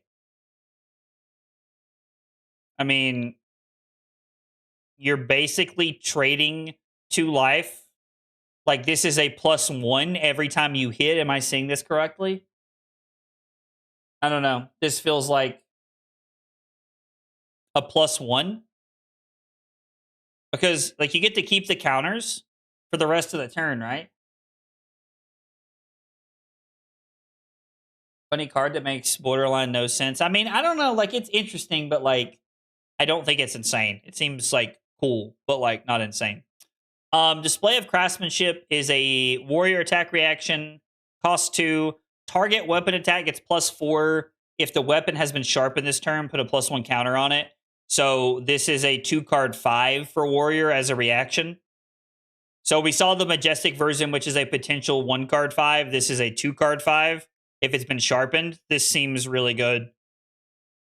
Like, in Hala specifically, this seems solid.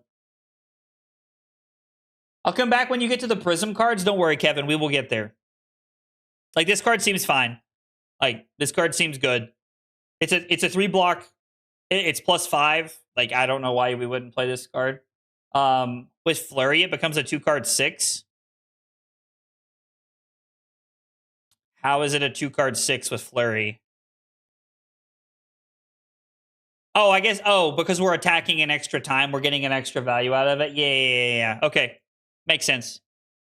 Cut and Carve. 0-cost, 3-block warrior action. Sharpen target sword you control, which is where we put a 1 counter on it.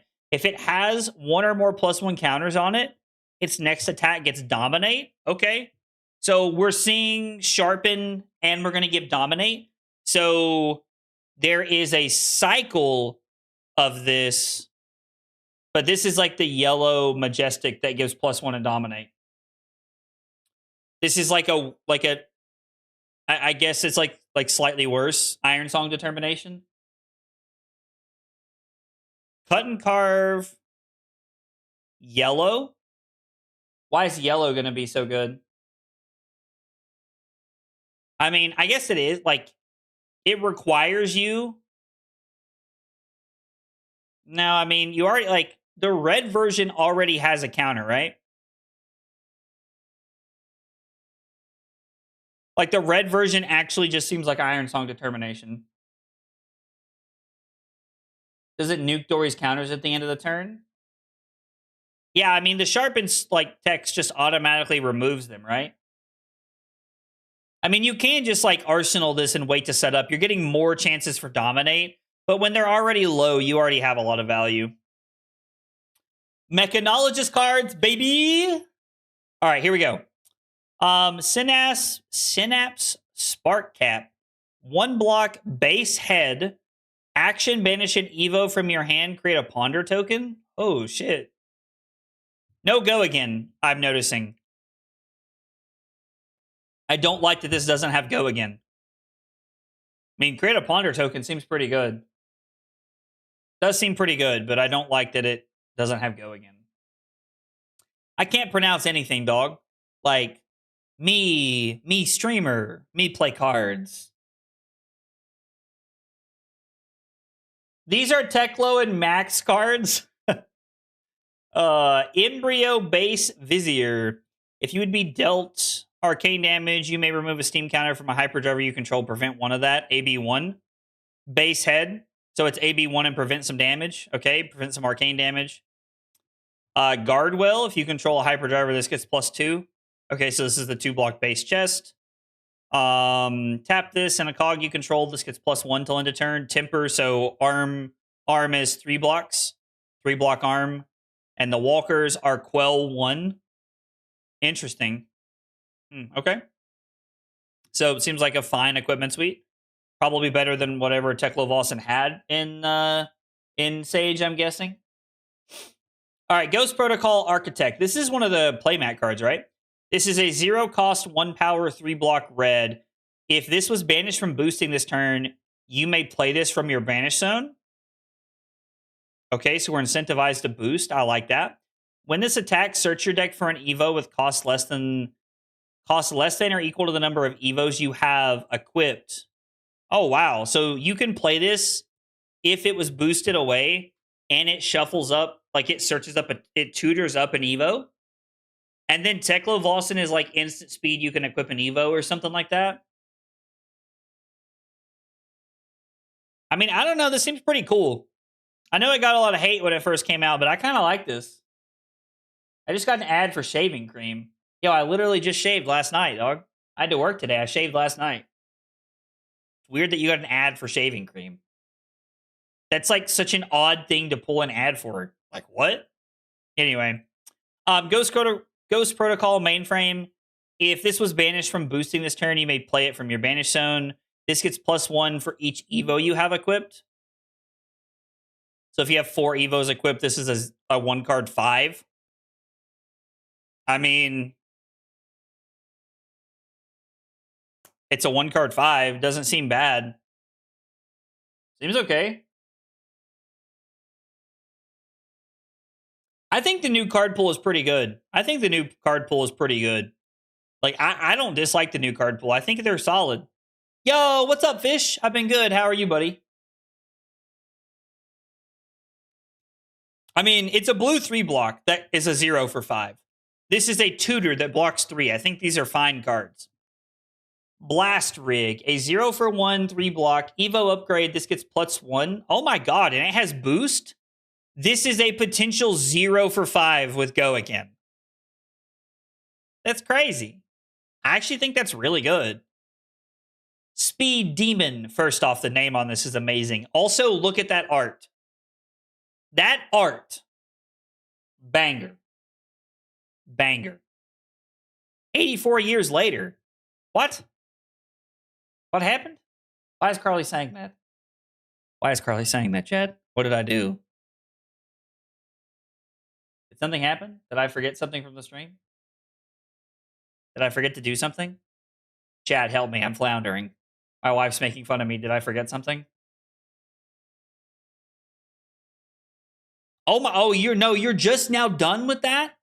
Oh my god, I am so sorry, baby. I am so sorry. They like changed around our flights for Yokohama, and so Carly's trying to fix that because she's a G. So W's in the chat for Carly. Please, or like if you're on YouTube, do the little like heart thing. That would be great. I top seeded my RTM for the first time, feeling good about my improvement. I hate that you missed out on top 4, but congrats on making top seed. That's awesome. Oh, by the way, there are like massive shout out to Carly, the love of my life. So that like she fixed our flights. First off, she's a baller for that. Massive W's for that. The other like completely unrelated, and I meant to say this earlier, but it made me think of this that I want to give a big shout out to is the Talishar dev team. Y'all are doing God's work. I have been looking and seeing the like updates tab of cards coming out every single day, like every few minutes to an hour, it feels like. The Talishar dev team is just like pushing out these cards. So remember, we got all of these cards on like Saturday or Sunday, and I have seen a ton of them coded already. So if you are playing with the new cards in the future queue, just remember that is because of the Talishar devs, and we do not show them enough love. The Talishar devs need some love. So I agree. Carly is the best wife in the whole world. My card is a playmat, and I need to playmat really bad. We already did ninja spoilers. We just did ninja spoilers. What are you talking about? We just did ninja spoilers. Anyway, Speed Demon. 0 for 3, block 3, scrap. Okay? If you control a hyperdriver, it gets +1. If you scrap the hyperdriver, create a hyperdriver token with 2 steam counters on it. So this is a 0 for 4 that creates a hyperdriver. Sets up additional resources, and it's a 0 for 4. Oh, you mean the new ninja spoilers? I have no idea, Nicholas. Oh, dude, yes. Also, Ash makes an excellent point. I don't know how I could leave Philip out. I am the worst. We give a big shout out to the Talishar devs. Let's also give a massive shout out to Philip from Fabrary, so I can say that right, for getting all these cards on here so fast so that I can talk about these. I can yap at you all about the new cards and the spoilers and stuff. So thank you so much, Philip from Fabrary. Louise Basoli, thank you so much for the sub over on YouTube. I appreciate you being here and hanging out. Guys, if you are here for the first time and you're new to the channel, we got 3 questions we ask everybody when they're new. What's your name? What got you into Flesh and Blood? What are your favorite hot dog toppings? Tell me about yourself. Second Harpoon. I wouldn't hold your breath, Topple. Anyway, this card's cool. I like this card a lot. This card is insane. I like this card a lot. As a blue rare, this card's awesome. This card is a 0 for 3, basically. It's a 0 for 1 blue, 3 block with boost. When this attacks, the next attack you boost his combat chain gets +2. This is a 0 for 3 with split up damage at blue. This is crazy. This card's great. Absolutely love this. Yo, let's go. Michael Paul becoming a member over on YouTube. Michael Paul, thank you so much for becoming a member on YouTube. I appreciate that. At least if it's not Michael Paul, it looks just like your profile picture. So yeah. If that's not Michael Paul, I very much apologize. If it is, I knew it the whole time. Thank you for being a member though on YouTube. I appreciate it. This card's insane. Feels like an immediate include in like the Dio deck. Deza just said they like instant add the Dio deck. Like I agree. That makes a lot of sense. Assembly module. This is a 0 cost item with crank. It is a blue. This enters the arena with a steam counter on it. At the start of your turn, destroy this unless you remove a steam counter from it. Action, search your deck for a hyperdriver, put it into the arena, then shuffle. So you have to like crank to get extra action points out, but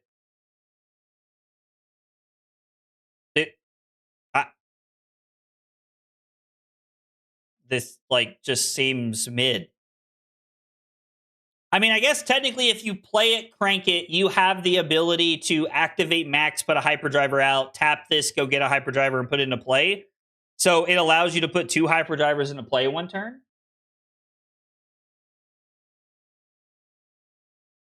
I don't know. Maybe this is better than I thought. Yeah, it allows you to put 2 hyperdrivers into play on one turn. Maybe this is better in max than I thought.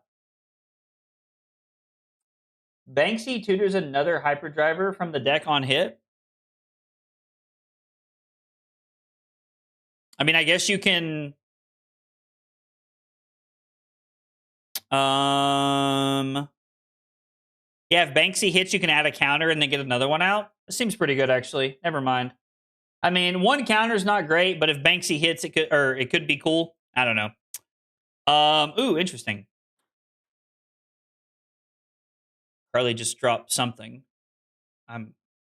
Hang on. Hang on, chat. We gotta make sure Carly's okay.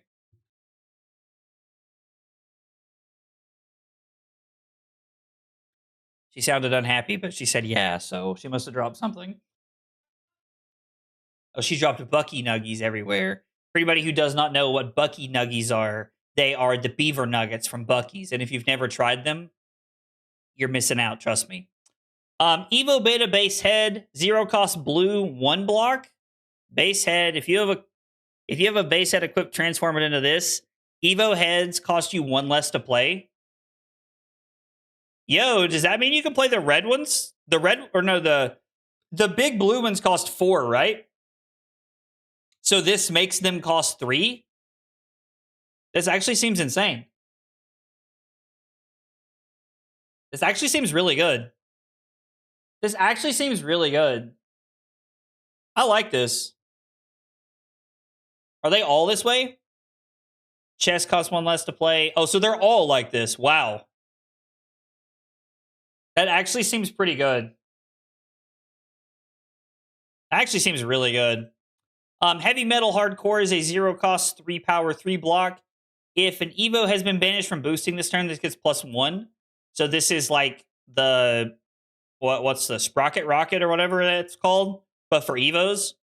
Okay, and there's a cycle, sure. Heart Wrencher is 0 to 50. This card's actually just 0 to 50, right?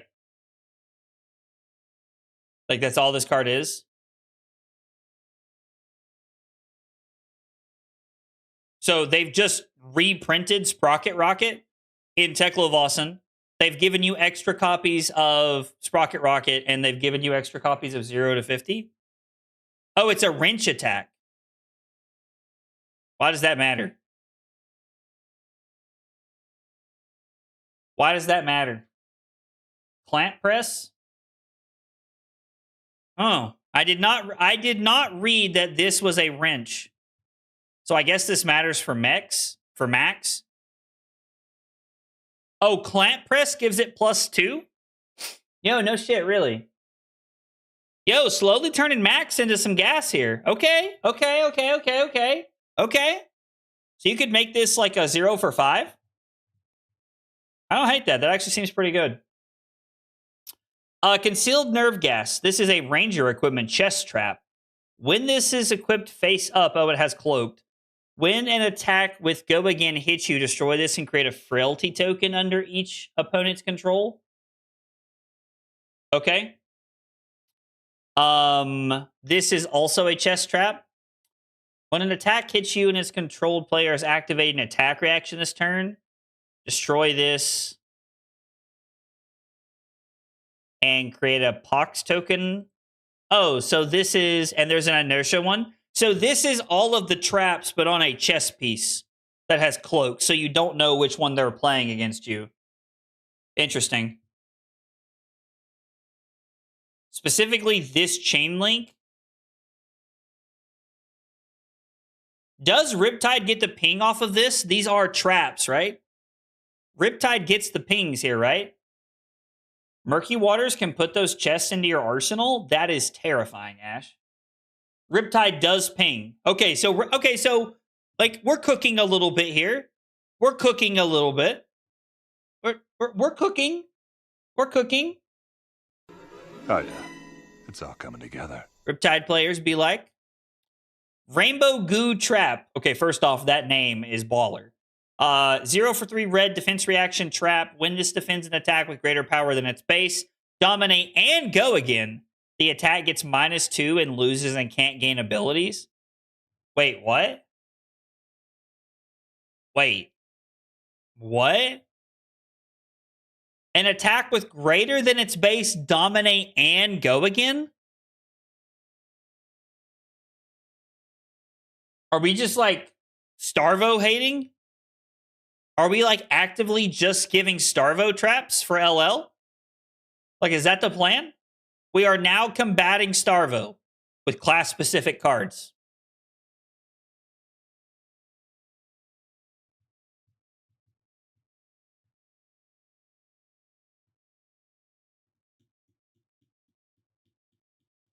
I am so. I mean, I guess Azalea could have all of those things. Bolt and shot.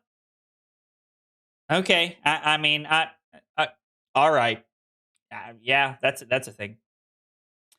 0 cost blue, 3 block ranger action trap. Create a courage token under target hero's control. Go again. When this defends an attack with greater base than its power, remove a +1 counter from target permanent. So you can either play this to create a courage token with go again, or when it defends an attack with greater power than its base, remove a +1 counter from a permanent. Lyeth Hate? Lyeth Hate is so weird. I don't know. Okay. With less power than its base, its controller discards a card or create a frailty token. Okay, less power than its base. What is this? Ravenous Rabble Hate?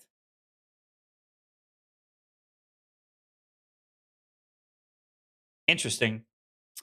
Quickening Sand. Create a Quicken token under target hero's control. When this defends an attack with go again, tap target hero or ally. Okay. Interesting. I'm assuming I don't understand enough about Ranger. Your next arrow attack this turn gets +3. This is a 0 cost 2 block. When this defends and the attacking hero has dealt arcane damage this turn, create a Spellbane Aegis. So this is a buff, or you can use it's like a buff that also has value against wizards. Huh. Interesting. Ooh, all right, we're getting into Runeblade stuff now. Oh, we skipped over Bolton Boots, my bad. Attack reaction, pay 1, destroy this. Target arrow attack with greater power than its base gets go again. I mean, that actually seems pretty good. Like, if you're looking to use go again regularly. Actually doesn't seem bad.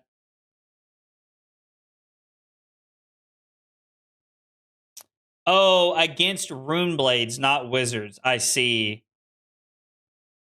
Create a Spellbane Aegis token. Yeah, so it's a pump or it has value against Runeblades. That makes a lot of sense. All right, let's talk about Runeblade cards.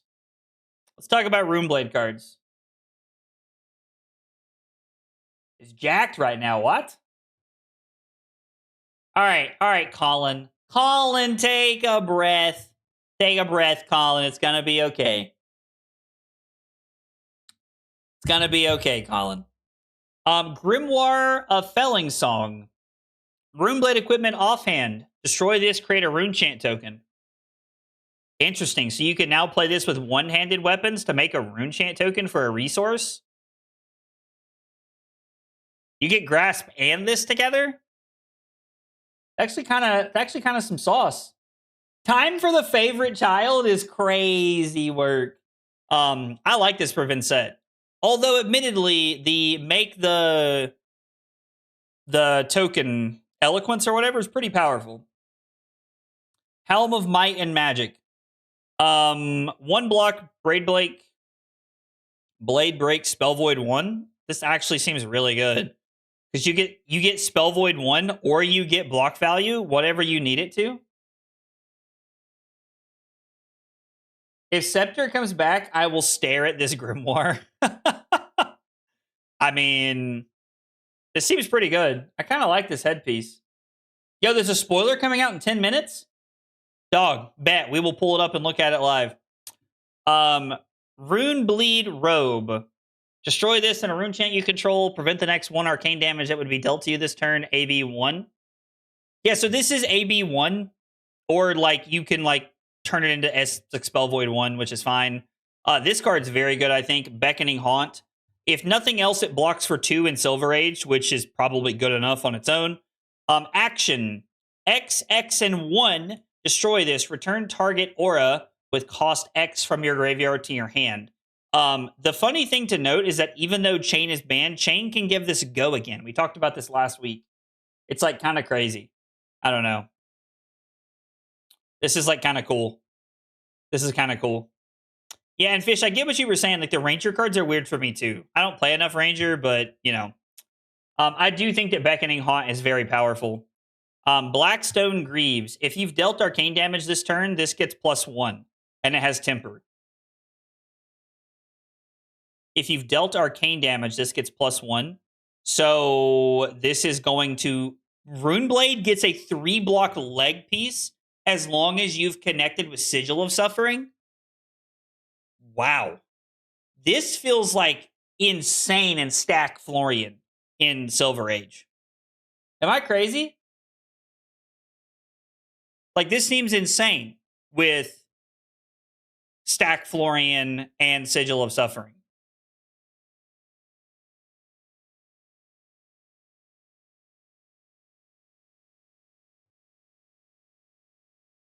I don't know. Like, this just feels very good.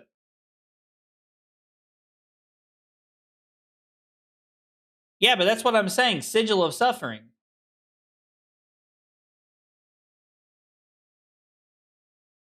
Right. So guys, like, I just want to clarify here. If your opponent has no cards in hand, no resources floating, and no ways to generate resources, you can...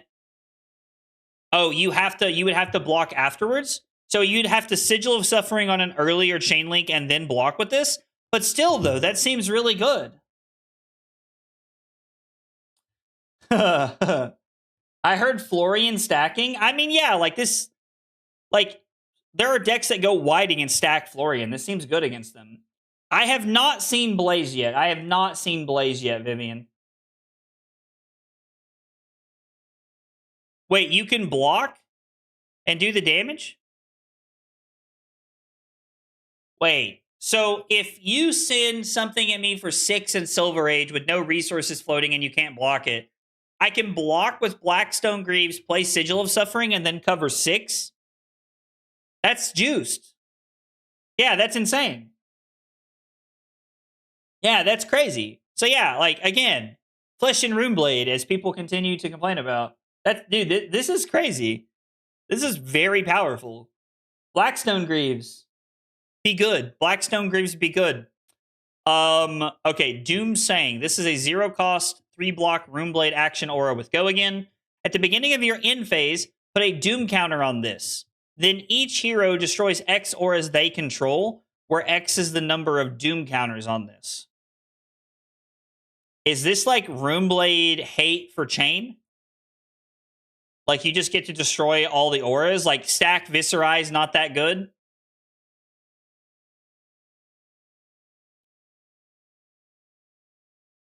I mean, this makes stacked Viscerai pretty bad. You can destroy Shackles against Chain. This seems very good, like, if you're trying to beat up on Prism. Is there a way to tutor this out for Runeblades? I don't know if there is or not. Destroy the Spectras, I read. Guilty Soul Shackles, ALS, Spectra, Sigils. So this kind of does, like, wombo combo work, actually. Okay, so Doomsang looking good. I mean, this feels like an easy one to just slap in your deck, right? Like, am I crazy? We just, like, you slap it in their deck, and then boom. There you go. Eat your heart out, Chain. It's funny that it's Runeblade hate. Like, Aurora has to play this, right? So, like, Aurora plays this in LL to, like, beat up on Chain and to beat up on Viscerai, which are already very close matchups. Wild. All right. Sigil of Sylphidae. I think that's how you say that. 0-cost blue, block 3. The blue block 3 at 0 cost is insane. Go Again. When this enters the or leaves the arena, you may banish another aura from your graveyard. If you do, deal 1 arcane damage to target hero. Beginning of your action phase, destroy this. I mean... No! Sylphidae's nuts. Nice. Good one. That's what I'm talking about. Yeah, this seems fine. If nothing else, it is a... Oh, Guardian aura hate too. Well, that's lame. I didn't think about that. This card seems fine. The floor of it is it's a blue 3 block. Ooh, it helps you decompose. That makes a lot of sense. Something like this and a Cadaverous Killing and Florian and your hero abilities online. That's actually pretty cool. I like this card a lot. This is a 2-card 8, which I really like. This is also another card to like help you like mini decompose. When this attacks, you may banish an aura from your graveyard. If you do, deal 1 arcane damage to target hero. I mean, I think Florian loves this card, right? Like Sage Florian loves this card. If you're not playing stacked Florian, this is insane. I mean, it's a 2-card 8. It's Cadaverous Tilling that like like it is like mini decompose on Cadaverous Tilling like 4 through 6. Seems cool, and there's a cycle of it. Weeping Battleground is a 0-cost Runeblade defense reaction that blocks 3. You may banish an aura from your graveyard. If you do, oh wow. So this is again more decompose. Like more mini decomposing and dealing damage. Jesus. It does have to be an aura, though, which is worth noting. It does have to be an aura. Rootbound at home. We have Rootbound. We have Rootbound Carapace at home. I like this. Seems cool. I don't hate it. Oh my god. We have so many spoilers to go. Whoever said 2 hours was right. Jesus. I don't know who said that earlier. We're going to have to pick it up here if we're going to play any Fi games tonight. I guess let me ask you guys that. I mean, we can always play Fi another night, right? In Silver Age. Like, would you guys rather us focus on spoilers or like run through this to play Fi? Like, what would you guys rather do? Skip Fi and do spoilers, somebody says? I mean, I'm down to just spend the next hour like doing doing spoilers. Steve says spoilers as well. Focus on this. All right, sounds like we're doing spoilers. Somebody's just said it. I think we just got a new one that dropped. I don't see it. I don't see it. What did I get pinged at? Oh, DM Armada. Put up a new video. I don't see the new spoiler, guys. I don't see it in the spoiler section of the Discord.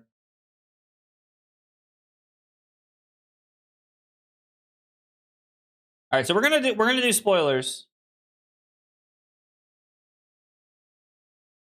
Earthers are bad in Sage. That's fair.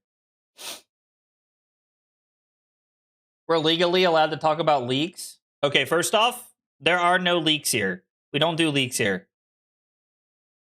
I've seen the spoilers, so do what you like. Fair enough, Fish. Oh, Arsenal Pass is supposed to be at 9 p.m., but it's not posted yet. Dude, come on. Ponkage, Hayden, we expect better from you. I'm curious to know what they drop. We will immediately pull it up and talk about it. Actually, do you guys want to watch their spoiler video when it drops? Are they dropping a video? Like, does anybody know if they're dropping a video? If they are, we can like 100% pull it up and watch it. I'm totally down to do that. I am totally down to do that. Arsenal Pass. Let me pull them up and see if they have a video. It does not look like they have a video. Is it just like going to be out on Twitter or something? Does anybody know?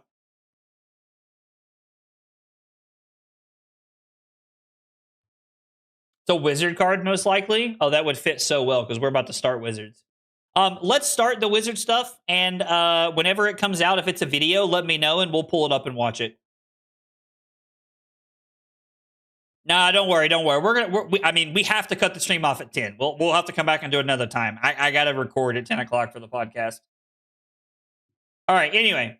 Shroud of the Fate Watcher. When this leaves the arena, create a Sigil of Fate token. Blade Break 0. 0. Interesting.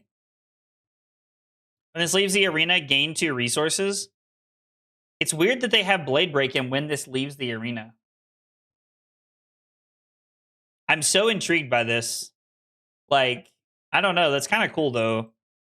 When this leaves the arena, destroy target aura token. Blade Break 0. Interesting. I wonder why their Blade Break 0. Is it to force the way that they leave the battlefield to be on defense? Hmm. And then we have AB2 Boots, which I think is pretty good. You can just let us listen into the podcast recording. I don't know about that. We like to let you guys, we did a live podcast recording, and there was an intervention about Lyeth before Worlds. So I don't know. We'll see. We'll see if I trust Taylor and Sam enough for that again. Glyph Power Spell is a 2 damage, 3 block wizard action. Deal 4 damage to any target if you control a card with Sigil in its name. Instead, deal 6. Is this just like an extra arcane spell for Acilio? I mean, this is a 2 for 6 instead of a 3 for 6. Could also be really good in Blaze if they give us Blaze. Oh, you want to listen to only my side of the podcast? That might be pretty boring. This seems really good in Blaze. I like this card quite a bit. Painful Premonition, 0 cost. If this deals damage, create a Sigil of Fate. So this is a zap, comes in a complete cycle, 3 block. If it deals any damage, create a Sigil of Fate token. It's kind of cool though, right? Create a Sigil of Fate token. So that's the opt one at the end turn, like at the end step or at the beginning of your turn. What? Hang on, just let me look at this really quick. When this leaves the arena, opt one at the beginning of your action phase. So at the beginning of your action phase, we get to opt one. And it's when it deals damage, not surge. I really like that they're going towards like some of these like less powerful effects that are not surge. They are when this deals damage. I think that's a good design. Future Sight. That's a set for Magic. This is a 1-cost red instant. Create 3 Sigil of Fate tokens. Oh, there's a cycle. You can play red, yellow, or blue, and they make 3, 2, and 1. Do I think Shiana will be getting a reprint in this set? I don't know. Honestly, I don't know. Honestly, I do not know. Would be interesting, though, if she did. I know a lot of people want Shiana, but it would be cool. Anyway, create 3 Sigil of Fate tokens is pretty neat. We saw the Sigil of Fate token. Oh, there's a Shiana spec. 0 cost yellow shapeshifter instant. Shiana specialization. Name a living legend hero. Become that hero until the start of your next turn. Except your base life doesn't change.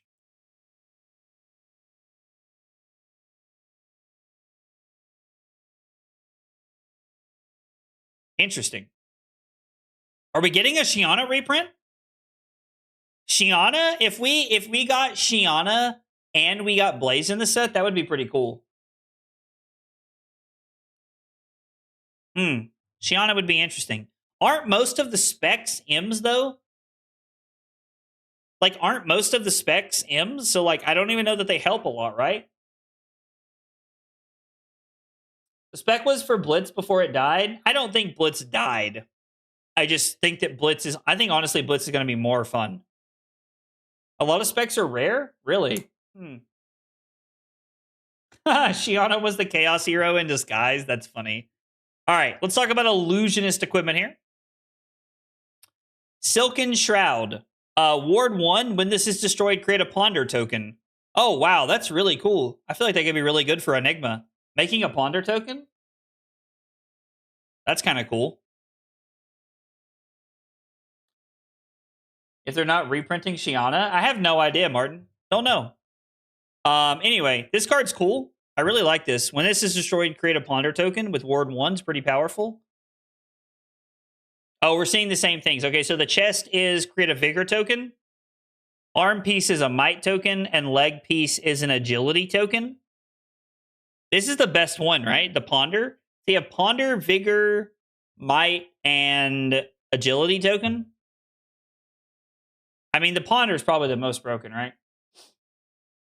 Teklo Foundry spoiler reveal video up. Like, it's officially up.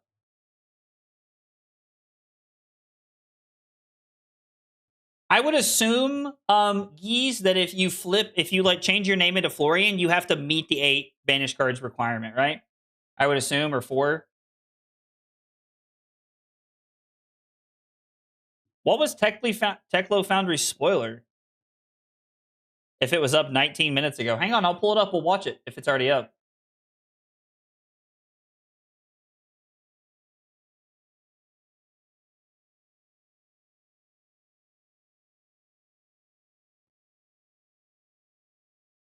Oh, Teklo Foundry was the one from a couple of hours ago. Oh, we're gonna look at that one then. In that case, sorry, I didn't realize that had already come out. My bad, Brian. I think your YouTube might not have refreshed. It might have came out a couple of hours ago. You probably haven't refreshed your YouTube. Anyway, I think these are really good equipment pieces. Classic LSS, getting the feet in there. Classic LSS. Shimmering Mirage, a 0 blue 2-cost illusionist defense reaction with Mirage. Ooh, so 6 or more, you destroy this. While this is defending, when this chain link resolves banish this, you may play it this combat chain. So this is a 1-card 4 that's split up. Interesting. But it does have Mirage. I do like that the Mirage keyword is back. You let Nightbot know you're enjoying the stream. I mean, this seems cool. I don't know. Wait, it's different flexors? Oh, it continues to go? This is quick dodge flexors, but for Enigma? Oh, God. Jesus. This actually seems stupid. Why would you print this? James, Brian, Carol, hell, all of you. What? This had to be a mistake. There's no way that quick dodge flexors made its way into the set.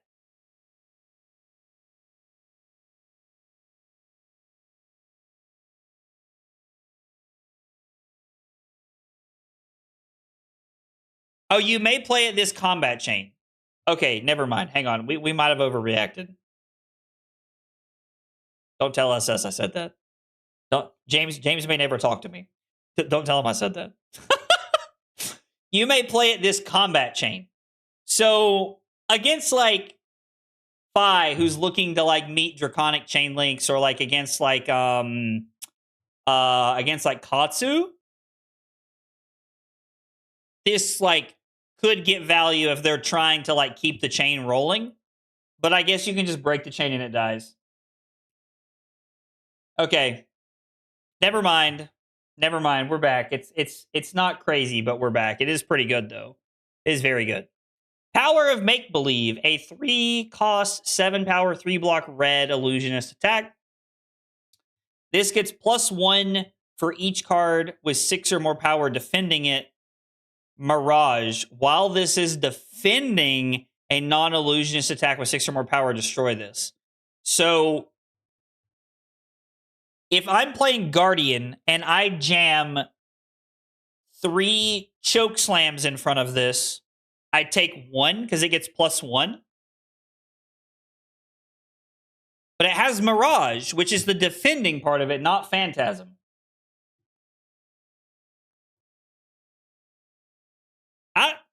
Seems pretty good to me. Oh, it's in all colors too. Power of Make Believe. The power of Make Believe. Shimmering Spectre. 3 cost, 6 power attack. When this leaves, when this is attacking or defending, when this leaves the arena, create a Spectral Shield token. And it has Mirage. So he stepped away from Phantasm. It's a 2-card 7. Actually, yeah, no, it's a 2-card 7. Because this won't have Go again in Enigma. So you have the ability to just like throw this, make a Spectral Shield, and like it's a 2-card 7. Interesting. Seems interesting. All right, we're on to Assassin equipment. I was told that Colin had to be here. Colin, if you've left, like, I don't know what to tell you. I'm sending you an article. You're to read it on stream. Oh, I'm to read it on stream. Wait, do I have to? Can I look at the cards first, Colin? Can I look at the cards first?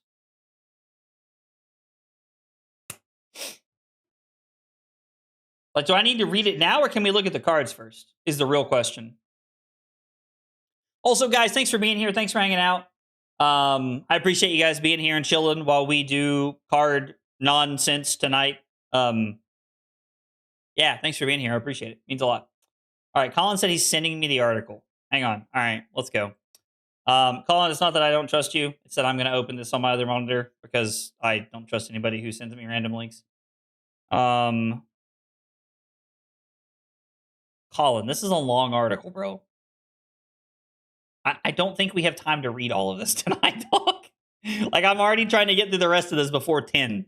We will go through the article expeditiously at Colin's request because Colin is a friend and a buddy. We will go through the article expeditiously. All right. Jonathan Atasis Garrettson. 2 days ago, 16-minute read. We're going to make it in like 5. LSS has dropped another mother load on us. Every single common and rare compendium of Wraith is now in our hands, and with them there's a lot to talk about. Excessive Blood Loss is a 1 for 5 at red contract. You are contracted to banish opponents' red cards. Okay, so all of them are red cards. When you complete this, create a silver. When this hits a hero, banish the top card of their deck. If it's red, repeat this process. Okay, so it basically allows you to like make multiple silver at a 1 for 5. Start looking at spoilers is Excessive Blood Loss. It's very clear, star of the show. The best Fatigue Huntsman card has gotten since release. Obviously, Hunter to Hunted still likely holds the crown of relevancy. Makes a good case. 1 for 5, but obviously we're not running Nyx the Nimble, so the effect really needs to be pretty good to warrant the slot. Thankfully, Excessive Blood Loss has perhaps the strongest contract effect we've ever seen. I mean, hitting red cards is good. According to the contract banish hit percentage spreadsheet that I created and updated back during ProQuest Yokohama, Excessive Blood Loss contract condition, which it shares with Leave No Witnesses, has a 70.22% chance to create a silver token. This puts it just behind our best create and Plunder the Poor at 82%. Huh. Interesting. Okay, so yeah, you go 70% to create one the first time, 47% the second time. You're looking at a 47% to create 1 silver. I just dropped my shuffling cards. Damn it. How'd they go onto the desk?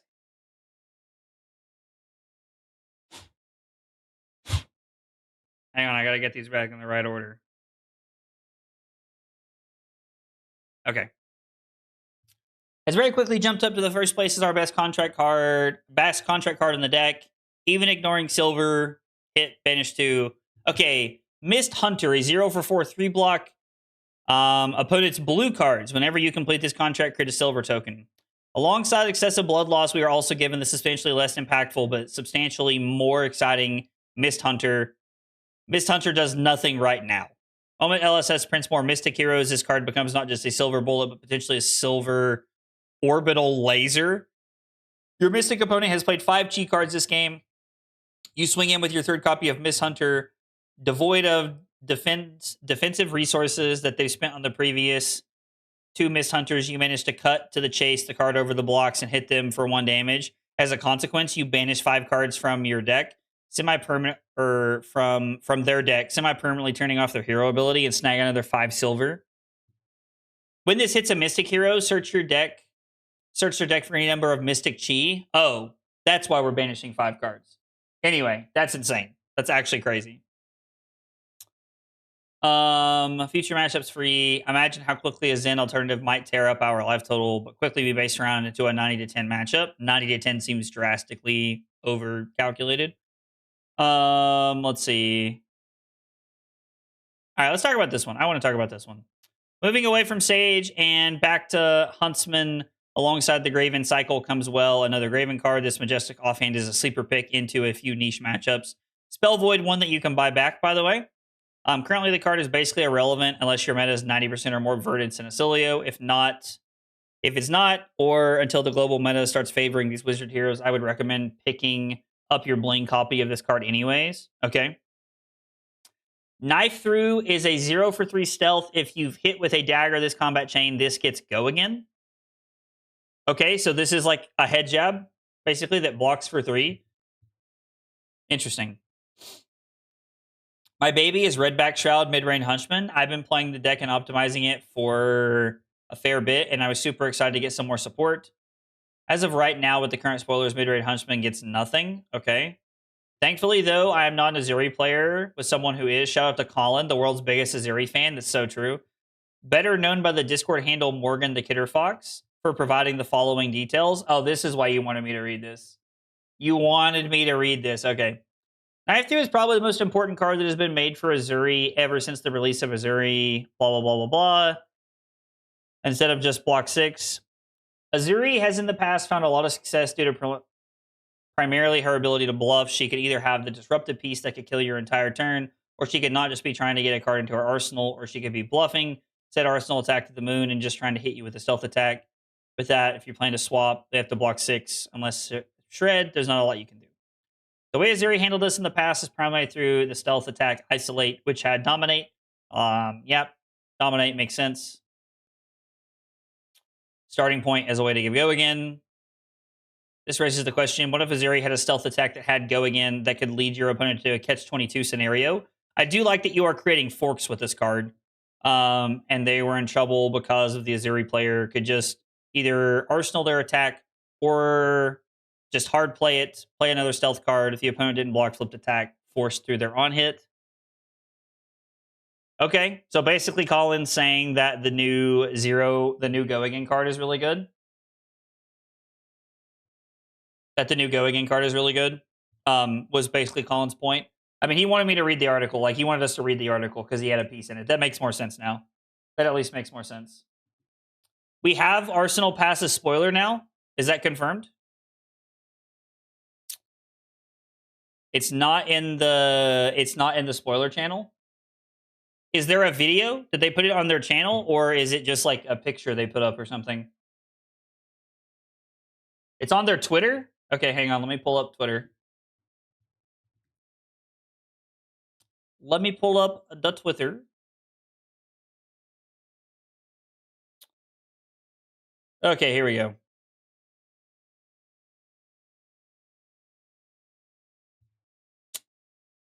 All right, let's talk about this. Talk about this and how good this is. How broken is this card? Tempest Dancers is a blade break, a wizard equipment legs. When this leaves the arena, you may play your next non-attack action card this turn as though it were an instant. Oh! So this is kind of like Stormstriders in a way.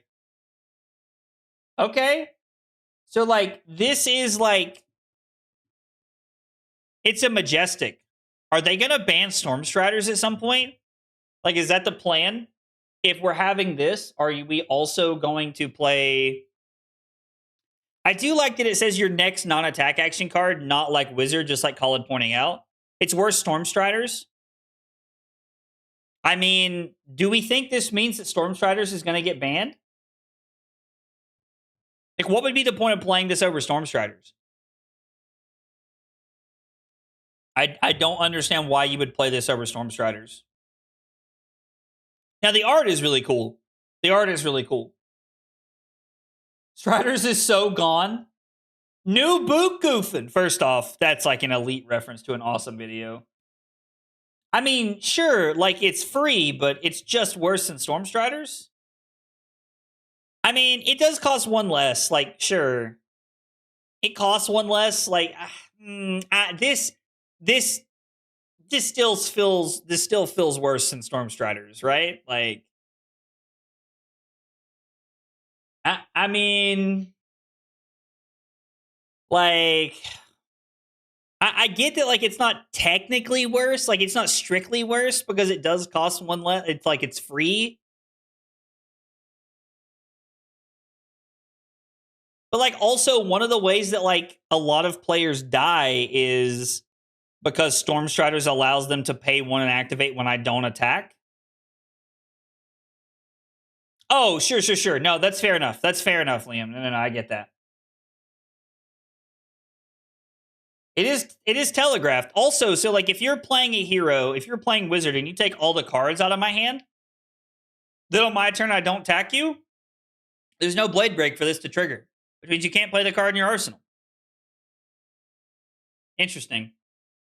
Stormstriders at home, huh? Kind of interesting. I do like that spoiler, though. That's cool. They got a cool one. Okay, so we have our Spell Void 1 offhand assassin equipment. 2 Blade Break. Ooh, this is equipped from anywhere other than your graveyard. Does this mean it starts the game with a -1 counter on it? Does this start the game with a -1 counter on it because it's technically not equipped from your graveyard, and then it comes back for 2 the rest of the game? So like all of these have 1, and then they come back with 2? That's actually a really cool design. Are they all like that? Yeah, they're just all like this. This is neat. I like this. Yeah, I like that. If you're generating a lot of silver, that's insane. We talked about excessive blood loss. We talked about Mist Hunter. We did talk about Mist Hunter. We talked about Knife Through. Oh, let's talk about our Bard card. Song of Larinkmorth. Song of Larinkmorth White. 0 cost blue 3-block Bard action song. Create a Frostbite token under each other hero's control. We'll see more Bard cards. Like maybe I don't know. We'll talk about this more. Let's talk about gravy stuff. I heard there was some pretty good gravy stuff. Carrying Crown. Action, discard an ally, destroy this, draw card. Okay, so it's like reverse Gravy Bones. You're rummaging as opposed to looting. So you discard an ally and then draw a card with go again, or it blocks for 2. Okay. Chess piece is blocks for 1 with temper. If an ally has been put into your graveyard this turn, it gets +1. Okay, so this is the 3 block. So they're giving Gravy some like life, basically. Return an ally card from your graveyard to your hand, then discard a card. Why would you ever want to return an ally to your hand and then discard a card? I don't understand this.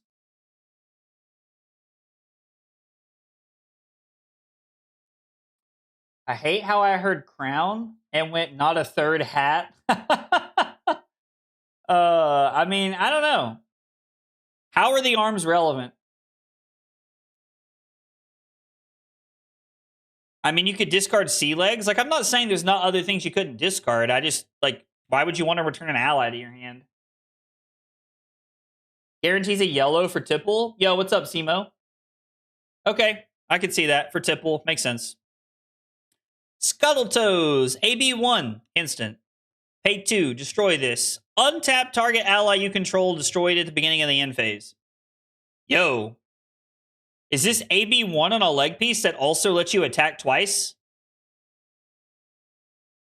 You could, like, send Rigor Mortis twice with this, right? Like, am I crazy? You get AB1, and then when you're ready to close the game out, you don't have to have a second ally. You just have to have resources to be able to kill them. The boots seem really good. I mean, as long as you have go again, this seems really good at closing games out. Okay. Beneath the Surface is a 2-cost yellow Pirate Necromancer defense reaction with Water Regrave, blocks for 5. While this is defending, when it's put into your graveyard from the arena, turn it face down. Okay, so it's just a 2-card 5 defense reaction is all it is. Okay. Man Overboard, a 0 for 3. When this attacks, you may discard an ally. Oh, yo, this is kind of juiced, right? Hey, wait, is this just worse than Jittery Bones? Wait, I don't understand. When this is defending, when it's put into your graveyard from the arena, turn it face down. But you can't defend with it again. It only get 1 time, right? You only get... When it's put into your graveyard from the arena, turn it face down? I don't understand. Yeah, like, you can play it, but if it gets... Oh, from the arena, so you can discard it from your hand and turn it into a 1-card 5 later? Sure. Yeah. I'm following now. You could discard it to Tipple. Okay. You can discard it to Gravy. Okay, so it's not that bad. It's okay. Like, yeah. No, that makes sense. Yeah, no, that's fine. That I could see that. Okay. This is worse. No. This is +1. So you don't have the ability to hit off the top, but it does have the ability to get +1 and go again. So the blue is a zero. Well, no, this is literally just Jittery Bones, right? This is worse Jittery Bones? Am I missing something? Like even the blue, like it's just a 0 for 2 with go again. You may discard an ally. It's literally it's worse than Jittery Bones, right? Because Jittery Bones can hit off the top, technically. Huh, interesting. Interesting. Tentacular Toll. 0 cost red action. Turn up to 3 ally cards in your graveyard face down, then create that many gold tokens. So you're getting rid of your own allies to make gold tokens?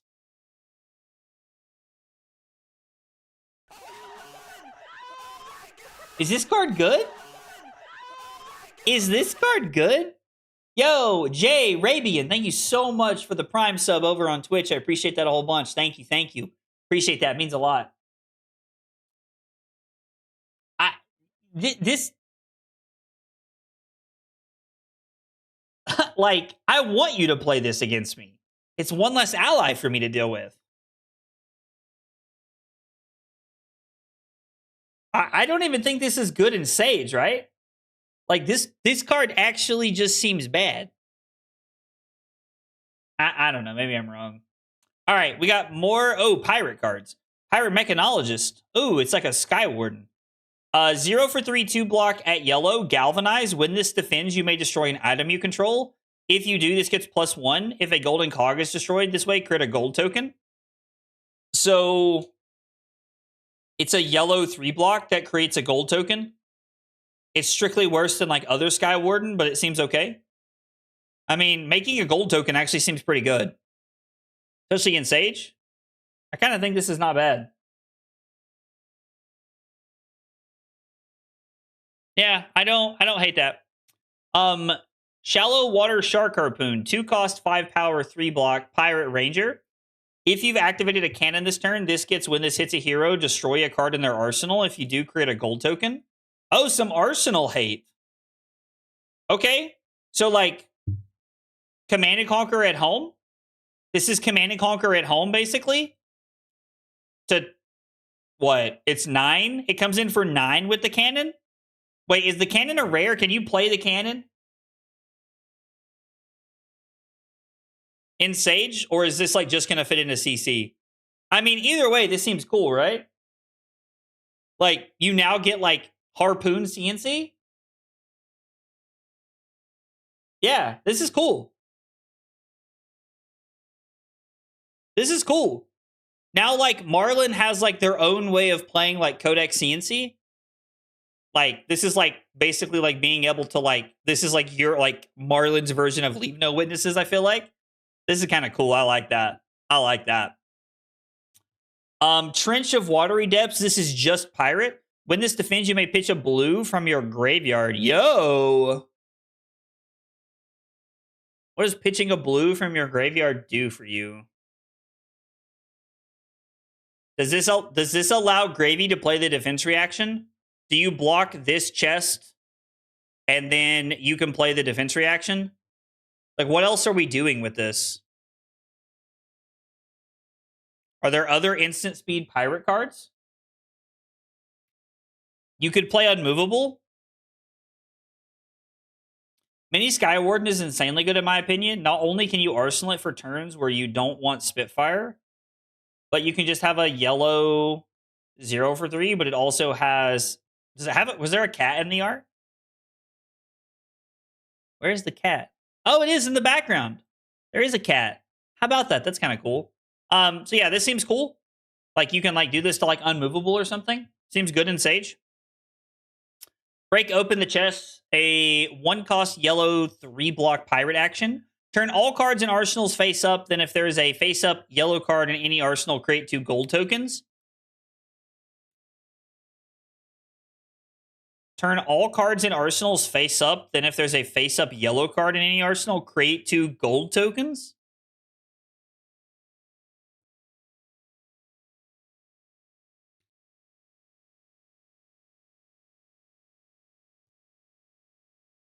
I don't know. It seems fine. I'm not seeing it. I'm not seeing it right off. This seems fine. Lighten the Load is a 0 for 4 2 block. When this attacks, you may discard a card or destroy an item you control. Yo, okay, so you can turn this into a 0 for 4 with Go Again by destroying a cog.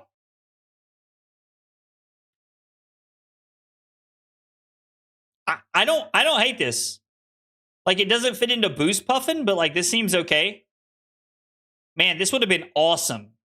This would have been awesome inside of like draft during this would have been an awesome card to have in High Seas draft. A 0 for 6. Whoa, what the fuck? A 0 for 6. Sorry for my language. A 0 for 6 3 block. As an additional cost to play this, put a card from your hand into your deck, 5th from the top. So it's a 2 card 6. Okay.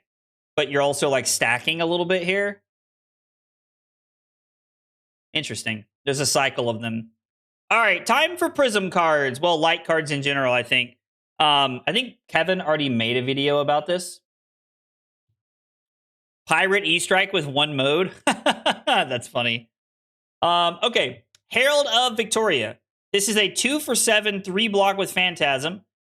Instant, discard this until end of turn. Attack action cards your opponent control get -1. So this does not go to your soul. It does have Phantasm, and it is the Triumph effect if you discard it. Funny thing with Submerge, you can play a 1 card 6 with Marlin. Oh, you can make the Harpoon token and then play a 1 card 6. That's pretty good. So like -1 is like, I feel like everybody has like 7s and 8s now. Is -1 going to be that broken? I mean, don't get me wrong. This is like a 2 card 7, which is above rate. I don't know. This seems fine. I don't think this is crazy though. This seems okay. This is the best as the -1 Anthem on Ninja turns. Okay. I could see that. Yeah, this is like this rounds on me at instant speed, actually. Okay, I'm here for that. Roaring Beam. 0 cost, light warrior, attack reaction, yellow, block 3, create a courage token. There are no cards in your soul. Return this to its owner's hand, then charge your soul. So this is literally just a card that fuels your soul and makes it allows you to charge and create a courage token. It seems okay. I mean, it seems fine, I guess. Seems fine. I don't know. It doesn't seem crazy. Like, it seems fine. It does so much. Yeah, I mean, like, you're charging a card. Like, you're charging a card, and you're making a courage token. I mean, guys, I don't know. Roaring Beam is so good.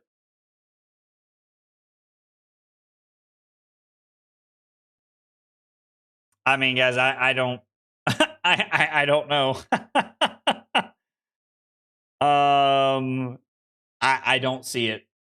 What am I missing? Why is this so good?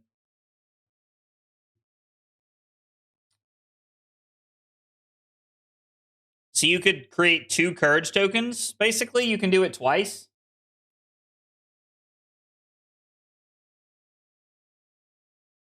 I mean, sure, like it fixes broken hands. Okay, it fixes broken hands. I'm here for that. I'm okay with that.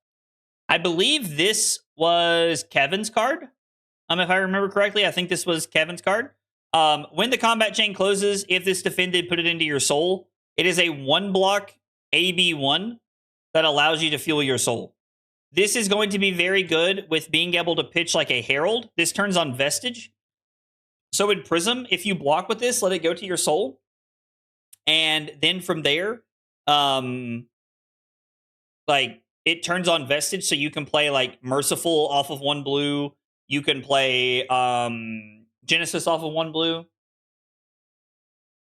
I don't know. This seems pretty cool. I like this card quite a bit. This is a very good arm piece. I think Kevin made a whole video about it. Soul Ray Plating. If you'd be dealt damage, you may banish a card from your soul to prevent one of that damage. If you do, destroy this at the beginning of the end phase. Okay. So this can block for a bunch over the course of a turn. This actually seems not bad, right? Like if you have like 4 cards in your soul and your opponent just keeps coming at you, this like blocks for like as many chain links as they'll hit you with.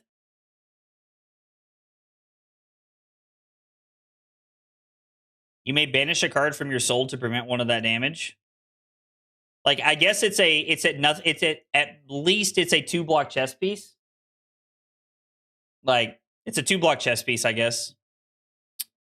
Blessing of Bologna is a 0-cost yellow go again light action aura that blocks 3. Whenever a card is put into your soul, create a courage token. At the start of your turn, put this into your soul. So this, if you play this from Arsenal and then you charge twice, this allows you to make 2 courage tokens. Oh, actually, does this kind of go hard with like a double Lumina turn? Like I know we're trying to live the nuts, but like this is kind of cool, right?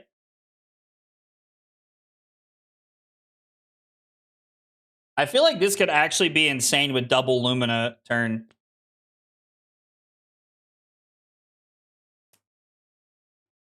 So you play this, you have a double Lumina turn, and for every time you hit and put a card into your soul, you make courage tokens, and then you make another courage token. So like if you had double Lumina and all 3 Raidens hit, you could end up with 7 courage tokens. I mean, this actually seems pretty good. I kind of like this card. Blessing of Themis is a 0-cost light action or a 3-block. Go again when this enters the arena, name a card. Turn all cards with the same name in banish zones face down. Okay. Whenever a card with that name is banished while this is in the arena, turn that card face down. Huh. Okay.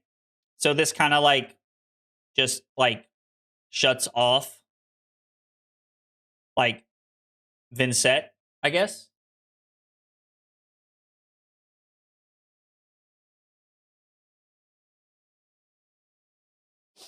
I mean, I guess this is also Verdant's Hate. This could also be like anything that decomposes hate. This could be Florian Hate. Interesting. All right, this card's insane. This card's insane. Duty Bound Blitz is a 0 for 5 2-block light action. Play this only if a yellow card has been put into your soul this turn. Go again. This is a 0 for 5 after you charge. This is crazy broken. I think this card's insane. Like, this might honestly, like, be one of the best Bolton cards I've seen in a while. Like, just a 1-card 5 with Go Again is insane. This is just bananas. This card, like, this card's awesome. Soul Bond Belief, 0-cost, 3-block, 3-power attack. When this attacks, reveal the top card of your deck. If it's yellow, put it into your soul, and this gets +1. Okay. I mean, if you're trying to force Bolton and Blitz, this could be, or I'm sorry, and Sage, this could be pretty good, but like, I don't see it anywhere else. Like, it seems fine, but there's probably just better cards to play in CC and Bolton. Oh, we think it's very good. I'm sorry, we're never getting Adult Terra, and the new Earth channel is too good. The new Earth channel is very good. I agree. Okay, Pound of Flesh is a 0-cost brute shadow brute action 3-block blue. Each hero banishes a card from their hand. Each hero who didn't banish a card with 6 or more power this way loses a life. Seems like it could be okay. I mean, it turns off Blood Debt for the turn. Like, I don't know. Like, again, it seems good, but not insane. Like, it seems fine. My bad. I was trying to click off the card, and I clicked on the other thing. My bad, boys. My bad. Deep Recess of Existence. Oh, I like this card. Blue, 4-cost, Rune Gate, 6-power, attack, 3-block. When the combat chain closes, you may banish this face down. If you do, for each hero who has lost life this turn, banish a card from their graveyard. I mean, when the combat chain closes, you may banish this face down. If you do, for each hero who has lost life this turn, turn a banish card. This turn, banish a card from their graveyard. I mean, seems pretty cool. You're just like setting yourself up to continue to do things. That seems pretty cool. The first time an opponent would gain life each turn, instead you lose that much life and create that many vigor tokens. The first time an opponent would gain life each turn, instead you lose that much life and create that many vigor tokens. So if your opponent is trying to gain life against you, instead you lose life. Wow. That seems kind of cool. Huh. I don't know. This is interesting. This is interesting. An opponent would gain life each turn. Instead, you lose that much life and create that many vigor tokens. I'm very intrigued by this. It's really interesting. Gauntlet. If this would be put into a graveyard from anywhere, instead banish it. It has Blood Debt, Temper. Okay, so, I mean, this seems like it could be pretty good in Levia, right? Like, this is, like, sweet in Levia. Embalm is pretty cool. I was told that there are some nutty lines with this. Randy was already talking about this card earlier today. You may play this from your banish zone. If you do, it gets go again. It is a 0-cost 3-block yellow. Put an action card with Blood Debt from your graveyard to the bottom of your deck. I mean, this is pretty cool. I think this card's pretty sweet. I have no idea if Talashar's up right now, guys. I think Embalm's cool. This and Unhallowed Rites has a lot of potential. Depths of Despair. A 3-cost, 7-power attack, 3-block. When this defends, banish it when the combat chain closes.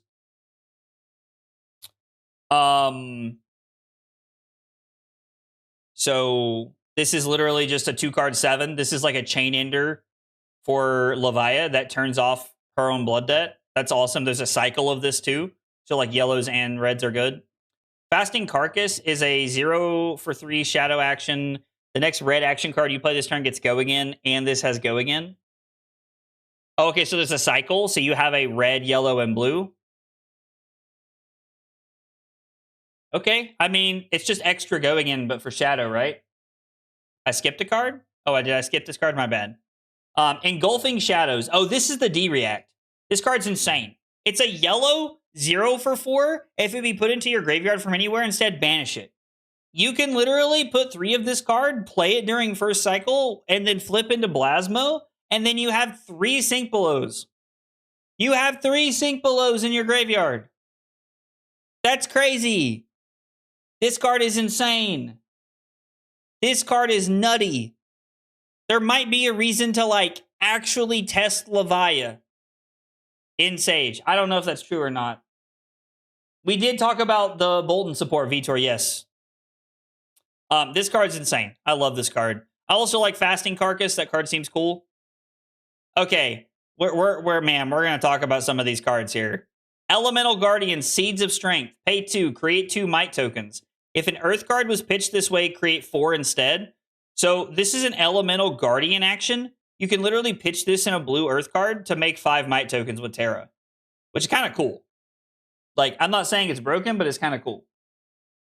I mean, there's no Blasmo in Sage, but it is still cool that we got, like, there's a new defense reaction, and I just like that. I do think Seeds of Strength is cool. I don't know how good it is to take an entire turn off to make 5 might tokens, but this is a cool card.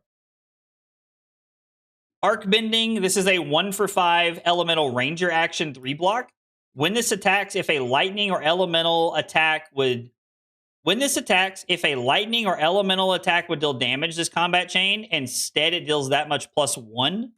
If a lightning card was pitched to play this, this gets go again. Wow. So it's Flicker Wisp, but for physical damage.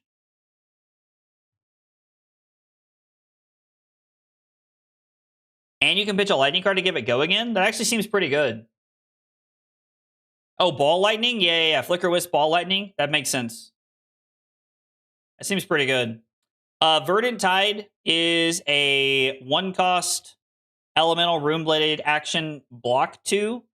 Until end of turn, if you would create one or more elemental or runeblade aura tokens, instead create that many +1 of each of these tokens. Create an embodiment of Earth. So you make 2 embodiment of Earth tokens by playing this. Man, this could be good in Stack Florian, right? This could be really good in Stack Florian, I feel like. You could, like, really utilize this to set up some crazy stuff in Stack Florian. Seems good.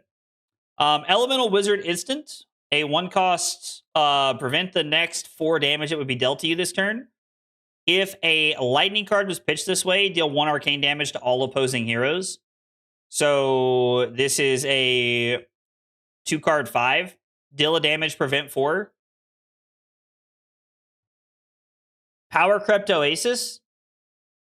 Yeah, but it's Elemental Wizard. Elemental Strike is awesome. I love this card. This is like E-Strike, but with so much more text. As an additional cost to play this, banish a card from your hand. If it's Earth, this gets +2. Lightning, it gets go again. And Ice, it gets dominate. So I guess the Rainbow Goo Trap also helps against this. Like, I don't know. This card seems pretty cool. I like Elemental Strike. It's fun. I'll probably try to play it. Colors of Aria is a 3/7 3-block. When this is face up in any zone, it's Earth, Ice, and Lightning, which means it works for like everything but Starvo Fuse, which is pretty cool.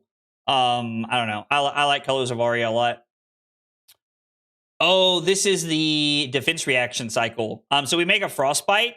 This is a 1-cost 5-block defense reaction. If an Ice card was pitched to play this, create a Frostbite token. The Earth one is if an Earth card was pitched to play it, make an embodiment of Earth token. And the Lightning one is make an embodiment of Lightning token. It's pretty cool. I mean, I do like it quite a bit. The cycle of tokens, or the cycle of 1 for 5 defense reactions is fun. Laden with Earth, your next attack gets +3. If an Earth card was pitched to play this, create an embodiment of Earth token. That's kind of cool. Okay, so the Laden with Earth is an embodiment of Earth and +3. Laden with Frost is +3 and a Frostbite. Laden with Lightning is embodiment of Lightning and +3. I wonder if this is good in Aurora. Like, how impactful is this in Aurora? Interesting. Chorus of Rotwood is a 1-cost 2-block Earth Runeblade action. Decompose. You may banish 2 Earth cards. Yeah, so it's just Decompose and then create 3 Runechant tokens.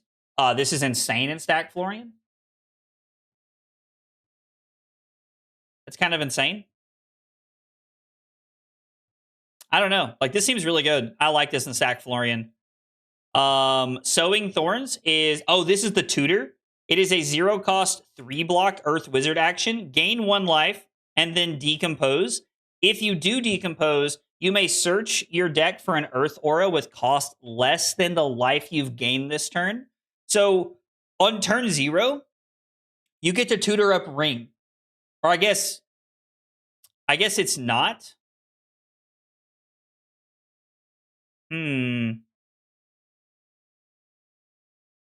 guess you have to Decompose, so you can't do this on turn 0, right? Never mind. Is this card that good? Or is this card kind of mid? Is this kind of mid? Like, this card seems like kind of just okay. I don't know. I'm curious to know what you guys think about Sowing Thorns. Crown of Everbloom is actually juiced. AB2, destroy this, put a card from your arsenal in the bottom of your deck. If you do, draw a card and create a Spellbane Aegis token. This is on-demand Earth into your graveyard. You get to trade out your arsenal for a new card at no cost, and you make Spell Void 1, basically. I think Crown of Everbloom is going to be insane. Yeah, like, this is broken. I think that card's very good. Blade Break, Limbs of Lignum Vitae. There are 4 more Earth cards in your banish zone. This gets +2. So this is Earth Arms that blocks for 2. Seems good. How many cards do we have to get through? Oh my god. Oh my god, there's so many cards we haven't talked about yet. And we have 6 minutes. Ah! Okay. Doubling season. When this is face up in any zone, if it would gain power instead it gains that much +1. Oh, this card is kind of cool. Because Arms of Ligma, I like that, Paul. Shoma spoiler in 5 minutes. Okay, we're doing Shoma spoiler, and then we got to cut the stream off. Doubling season is cool. Like this card a lot. Was that a Raven? This card is cool. I like it a lot because it's fun, not because I think it's broken. But yeah, this card's fun. I don't know how good it is. I haven't had a chance to test it. We have a cycle of these. It's a 0 cost that says make 3 embodiment of Earth tokens at red. Yellow makes 2, blue makes 1. It is an Earth 2 block, which sucks. I hate that it's a 2 block. This card is juice. I love Sprout Strength. Your next attack gets +1, and then it says that 3 times. It is a 0 cost red with go again at 2 block. It is awesome. I love this card. It fits into Briar very well. It is an Earth non-attack action. I just think that Sprout is a very good card. I like this card. I will definitely be trying to play this card in Briar because I am testing Briar for Silver Age moving into Calling San Diego, and Sprout Strength looks very good. Ice cards. Monolith of Galcia. 3 cost, Ice Guardian action, 2 block. It's a blue, cost 3. Choose 1 or more. Destroy target frozen ally, frozen aura, equipment, or item. They're really pushing the frozen stuff and destroying it. I like this a lot. Frost Spike. This is like the mini Blizzard. It's a 0 cost Ice Wizard instant. Create a Frostbite token in an exposed head, chest, arms, or leg zone.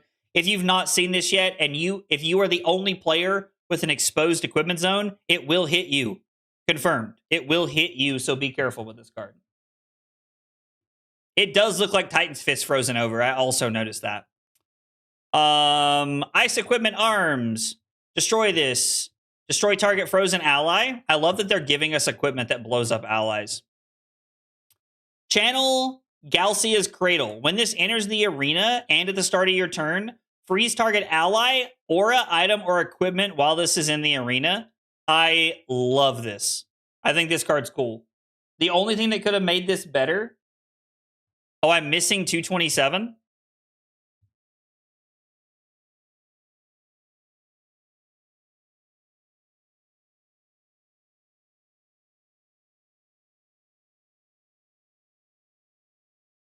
Oh, here we go. Oh, this is the card that Max Ferocity spoiled. Crown of Frozen Thoughts. When this defends, freeze the next attacking hero until the start of their turn and it has Blade Break. I do like this. We talked about the arms. Cards in opponents' arsenals are frozen while they control a Frostbite or a frozen permanent. Ooh. Oh, this is spicy. I haven't seen this one yet. I like that. I like that quite a bit. Channel Galcia's Cradle is the one that freezes something when it enters or at the start of the turn. Conquer the Icy Terrain is a 3 for 7 2 block. When this hits a hero, they may pay 2. If they don't, you may destroy a frozen card in their arsenal or a frozen non-hero permanent they control. This is the card everybody was so torn about the other day. This card seems kind of cool. I don't know. Like, I think it seems fun to test, but maybe not always that great. More taxing than anything. It does seem like it will pair very well with Channel Galcia's Cradle. So that will be like a cool combo. Put on Ice is a Ice action 2 block, 1 cost. Freeze up to 3 target allies until the start of your next turn. If this was played from Arsenal, draw a card. I love that you can freeze allies. I love that you can freeze allies. Like, this is so cool. The blue freezes 1, yellow freezes 2, red freezes 3. It is pretty neat. Sigil of Volteris. It is criminal that this card's not an Acilio card. When this enters or leaves the arena, deal 1 arcane damage to target hero. Beginning of your action phase, destroy this. Lightning Runeblade instant. I just like... I'm assuming this is going to play well with New Aurora. Gave link to Shoma spoiler in the Discord. Is it a video? Oh, it is a video. Hang on. We might watch this live as the last thing we do tonight. because I am running out of time here. I got to record the podcast here in a minute.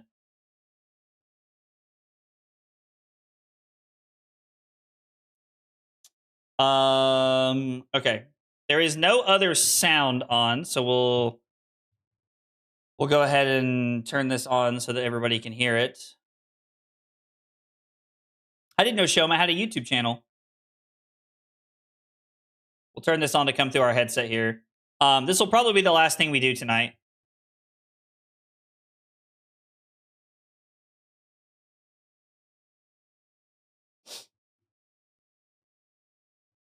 If it was a Cilio, he leaves next week. Okay, maybe I'm overreacting here. Anyway, while we're waiting on this to start, we're not going to spend the time talking about the rest of these cards because, you know, we are...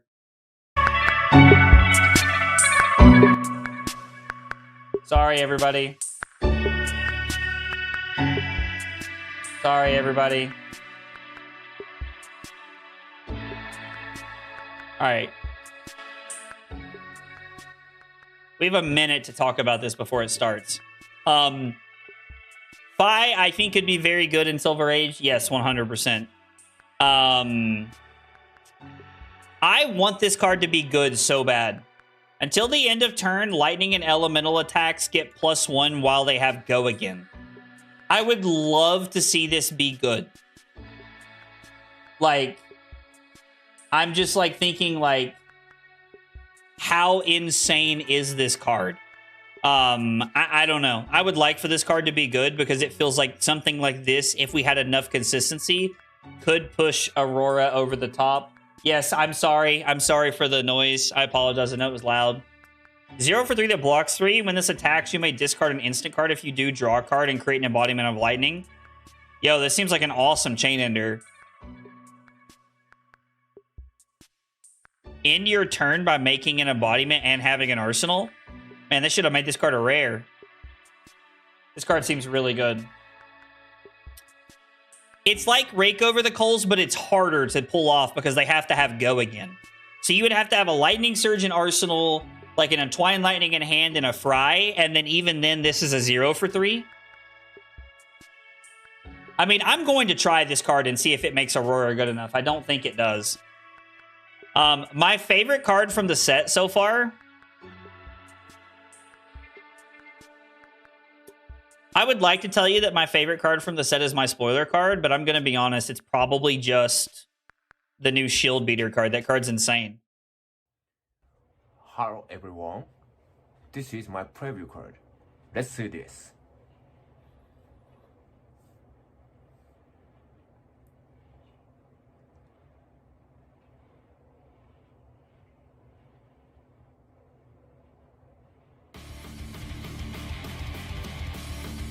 No, I don't even read! Ah! No! No! Oh, here we go, here we go. Lobotomy. 0...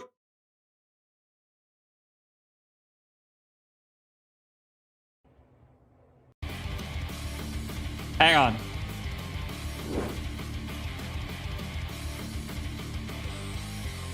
A 0 for 3. When this attacks, you may equip an Orbita class from your inventory. When this hits a hero, if you control an Orbita class, they lose all hero abilities.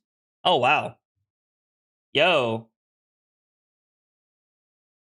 this card's kind of juice. Yo, Colin, like having a stroke right now? I mean, this actually seems kind of cool. This seems kind of cool. I kind of like this. I mean, I'm not an assassin player, but this is cool.